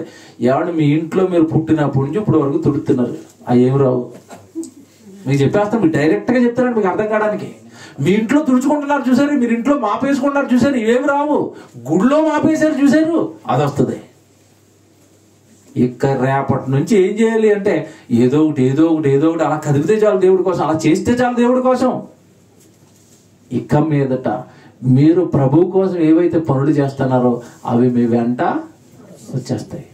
తిమ్మతాన్న తిప్పుతాడు పొద్దున్న సాయంత్రం వరకు ఆటో. నాకు కారు లేనప్పుడు నన్ను తిప్పుతాడు. పొద్దున తిప్పినంత అకౌంట్లోకి రాదు, ఏదొచ్చింది సాయంత్రం మేదీపట్నం వెళ్ళడానికి క్లాస్ కోసం తిప్పాడు చూసారు ఆటో, అది వచ్చింది. ఇక ఆలోచించుకోండి మీరు. ఇక మీ ఇంట్లో ఎన్నో చేసేసుకున్నారు, బర్త్డేలు చేసేసుకున్నారు, పెళ్లిళ్ళకి ఏమంటే పిల్లలకి లక్షల రూపాయలు ఖర్చు పెట్టి పెళ్లి చేశారు, ఇల్లులు కట్టేసుకున్నారు, ఏమి రావు. ఒక 10,000 ఖర్చు పెట్టి సెమినార్ చేశారు చూసారు దేవుడికి, అది వస్తుంది. లక్షలు ఖర్చు పెట్టుకున్నారు మీకోసం, అవి రావు. 10,000 ఖర్చు పెట్టారు దేవుడి కోసం, అది వస్తుంది. ఎంత బాగుంది చూడండి దేవుడి మాట. వారి క్రియలు వారి వెంట. నా కోసం తుడిచావుగా, నా కోసం కడిగావుగా, నా కోసం కుర్చీలు వేసావుగా, నా కోసం మీటింగ్ పెట్టించావుగా, ఈ క్రియలు వెళ్తాయంట. ఏం పోటీ పడి చేయాలి కదండి. ఇలా ఇంత వాక్యం మనం విన్న తర్వాత ఇంత అర్థమయ్యేటట్టుగా దేవుడు మనకి చెప్పిన తర్వాత మనం దేవుడి పని ఎలా చేయాలి? పోటీ. నాకు ఇచ్చేయండి అన్నయ్య, నాకు ఇచ్చేయండి అమ్మ, నాకు ఇచ్చేయండి. దేవుని పిల్లరా, పని పోగొట్టుకోకండి. పని పరలోకం వస్తుంది. ఆ పనిలో మీరు మిస్ అయిపోయిన ప్రతిరోజు మీకు ఇప్పుడు అర్థం కావండి ఈ మాటలన్నీ. పరలోకం వెళ్ళిపోయిన తర్వాత ఇంకో కొంచెం చేసుకుంటే బాగున్నాం, అనవసరంగా ఇంట్లో పడుకుంటూ పోయాను, అనవసరంగా ఆ రోజు అక్కడికి వెళ్ళిపోయి ఆ మీటింగ్లో పడుకున్నా బాగున్నాం. చూసారా? ఎందుకు? దేవుడి సన్నిధిలో ఒక దినము గడుపుట 1000 దినముల కంటే, అది ఇంట్లో పడుకునేది అక్కడికి వచ్చి ఒంట్లో బాగోపోతే, ఆరోగ్యం బాగోపోతే. చాలా మంది ఒంట్లో బాగోలేదు అంటారండి. ఆన్సరే నాకు నచ్చదు, చిరాకు నాకు. సన్నిధిలో కూర్చో, నాకు జ్వరం వచ్చింది, సొన్నాడు ప్రసంగం చెప్తున్నాడు, వచ్చి పక్కన కూర్చోన్నాడు. ఎందుకు? ఇంట్లో పడుకోకూడదు. ఆ రోజు నాకు రావాల్సిన జీతం పోతుంది. వాక్యాన్ని గుండెల్లోకి ఎక్కించుకోండి. పైన భక్తి వద్దు. ఇంట్లో కూర్చోకండి, ఇంట్లో ఉండకండి. దేవుడి సన్నిధిలో గడపండి, చక్కగా కూర్చోండి, ప్రార్థన చేయండి. పాట పాడతారా, పాట పాడండి. ఏమి రాదప్పుడు నువ్వు అలా కూర్చుని వాక్యం వినండి. ఎక్కడ గడుపుతున్నప్పుడు మనమంతా దేవుడి సన్నిధి. ఇది 1000 దినాల కంటే శ్రేష్టం అంట. అలాంటప్పుడు ఎందుకు మిస్ అవుతున్నారు? ఎందుకు ఊరకనే లోకంలో తిరుగుతున్నారు? జీతం వచ్చేదాన్ని పోగొట్టుకుని, జీతం రాని పనికిరాని దాంట్లో మీ జీవితాన్ని ఎందుకు నాశనం చేసుకుంటున్నారు? బాగా ఆలోచించండి. నేను చెప్పే మాట, నేను చెప్పిన మాట కాదు, అది ఆత్మ చెప్తున్నాడంట. ఏమని? వారి క్రియలు వారి వెంట పోవునని ఆత్మ చెప్తున్నాడు. మర్చిపోకండి, నా మాట కాదు, పరిశుద్ధాత్మ దేవుని మాట. క్రియలు చేసుకోండి ఆయన, అవే అక్కడికి వస్తున్నాయి పరలోకానికి. దావీదు నా కొరకు యుద్ధాలు చేశాడు. పౌలు గారు ఖండాన తిరిగి నా కొరకు సంఘాలు కట్టాడు. నీ పేరు చెప్పేసరికి ఏమి లేదు, మియాపూరు ఇంటికి, అంతేనా? ఉద్యోగానికి మియాపూర్ ఇంటికి, ఇంటికి. ఇదేనా మన పేరు చెప్తే? ఏదో రాసుకోండి భూమి మీద దేవుడి కోసం ఉండే, ఏదో పెట్టుకోండి దేవుడి కోసం. గోలు ఇది చెయ్యాలని చచ్చిపోయేలోపు దేవుడి కోసం. అది మీకు పరలోకానికి వచ్చేస్తుందండి, మీకు జీతాన్ని ఇస్తుంది. ప్రార్థన చేసుకుందాం. ప్రేమ కలిగిన తండ్రి, మీ వాక్యం మార్గదర్శన తండ్రి. చీకట్లో అంధకారంలో తెలియని జీవితాన్ని గడుపుతున్న మాకు వెలుగు, పరలోకానికి చేర్చే మార్గం, జీవితాలను బాగు చేసే చక్కటి మార్గం తండ్రి వాక్యమే. అంత వివరంగా ఎన్ని మాటలు తండ్రి రాశారు. ఈ లోకంలో ప్రయాసపడితే ఏమీ లాభం లేదని, ఆ ప్రయాస అంతా అగ్ని కొరకేనని ఎన్ని మాటలు తండ్రి రాశారు. దేవా, జీవితాన్ని నాశనం చేసుకునక, జీవితాన్ని లోకం కొరకు ఖర్చు పెట్టక, ప్రయోజనం లేని దాని కొరకు, లాభం లేని దాని కొరకు, మాతో పాటు రాని దాని కొరకు మా జీవితాన్ని ఖర్చు పెట్టక, మీ కొరకు ఖర్చు చేసే మంచి పిల్లలుగా మమ్మల్ని అందరిని ఉంచండి. కేవలం వాక్యం వినటం కాదు తండ్రి, ఉన్నది గుండెల్లో పెట్టుకోవాలి, పెట్టుకున్న దాని ప్రకారం బ్రతకాలి, జీతాన్ని కూడగట్టుకోవాలి. మీ దగ్గర మీరుండే మహాలోకానికి వచ్చేయాలి తండ్రి. ఈ మాటలు పెడచెవిని పెట్టామా? క్రియలు మా జీవితంలో కనపడటం లేదా? జీవగ్రంథంలోనికి మా పేరెక్కలేదా? మేము వెళ్ళిపోయేది అగ్నిగుండానికని రాయించారు. తరతరాలు తరతరాలు యుగ యుగాలు ఆరని మంటల్లో కాలిపోవాలి తండ్రి. కొద్ది కాలం ఈ చిన్న జీవితం చక్కగా చక్కబెట్టుకుని ఈ 4 రోజులు మీకోసం కష్టపడితే మీ దగ్గరకు వచ్చేస్తాం. పిల్లలకి మనసును కలిగించండి. అందరూ కష్టపడేవారిగా ఉంచండి. అందరూ దేవుడి పనులు ఉంచేవారిగా మంచి మనసులను బిడ్డలందరికీ ప్రసాదించండి. వారి మేలు కోరే, వాళ్ళు బాగు కోరే ఈ మాటలన్నీ చెప్తున్నాం తండ్రి. వాళ్ళని కేవలం మీ చెంతకి చేర్చాలని ఈ మాటలు చెప్తున్నాం తండ్రి. వారు అర్థం చేసుకుని వారి గుండెల్లో నింపుకొని, తండ్రిగా నాతో మాట్లాడాడు, నా తండ్రి నాతో చెప్తున్నాడు అన్న మంచి మనసుకు పిల్లలు వచ్చి అందరూ పనిలో ఉండే కృపను ప్రసాదించండి. ఈ వాక్యాన్ని మాకు నేర్పించి మమ్మల్ని ప్రయోజకులు చేసి మీ పనిలో మమ్మల్ని ఉంచిన మా ఆత్మీయ తండ్రి గారు జయశాలి గారు మంచి ఆరోగ్యంతో ఉంచండి. క్రీస్తు పేరటి ప్రార్థన విన్నపాలు అడిగి వేడుకొంచున్నాము తండ్రి. ఆమేన్. అందరికీ థ్యాంక్ యూ.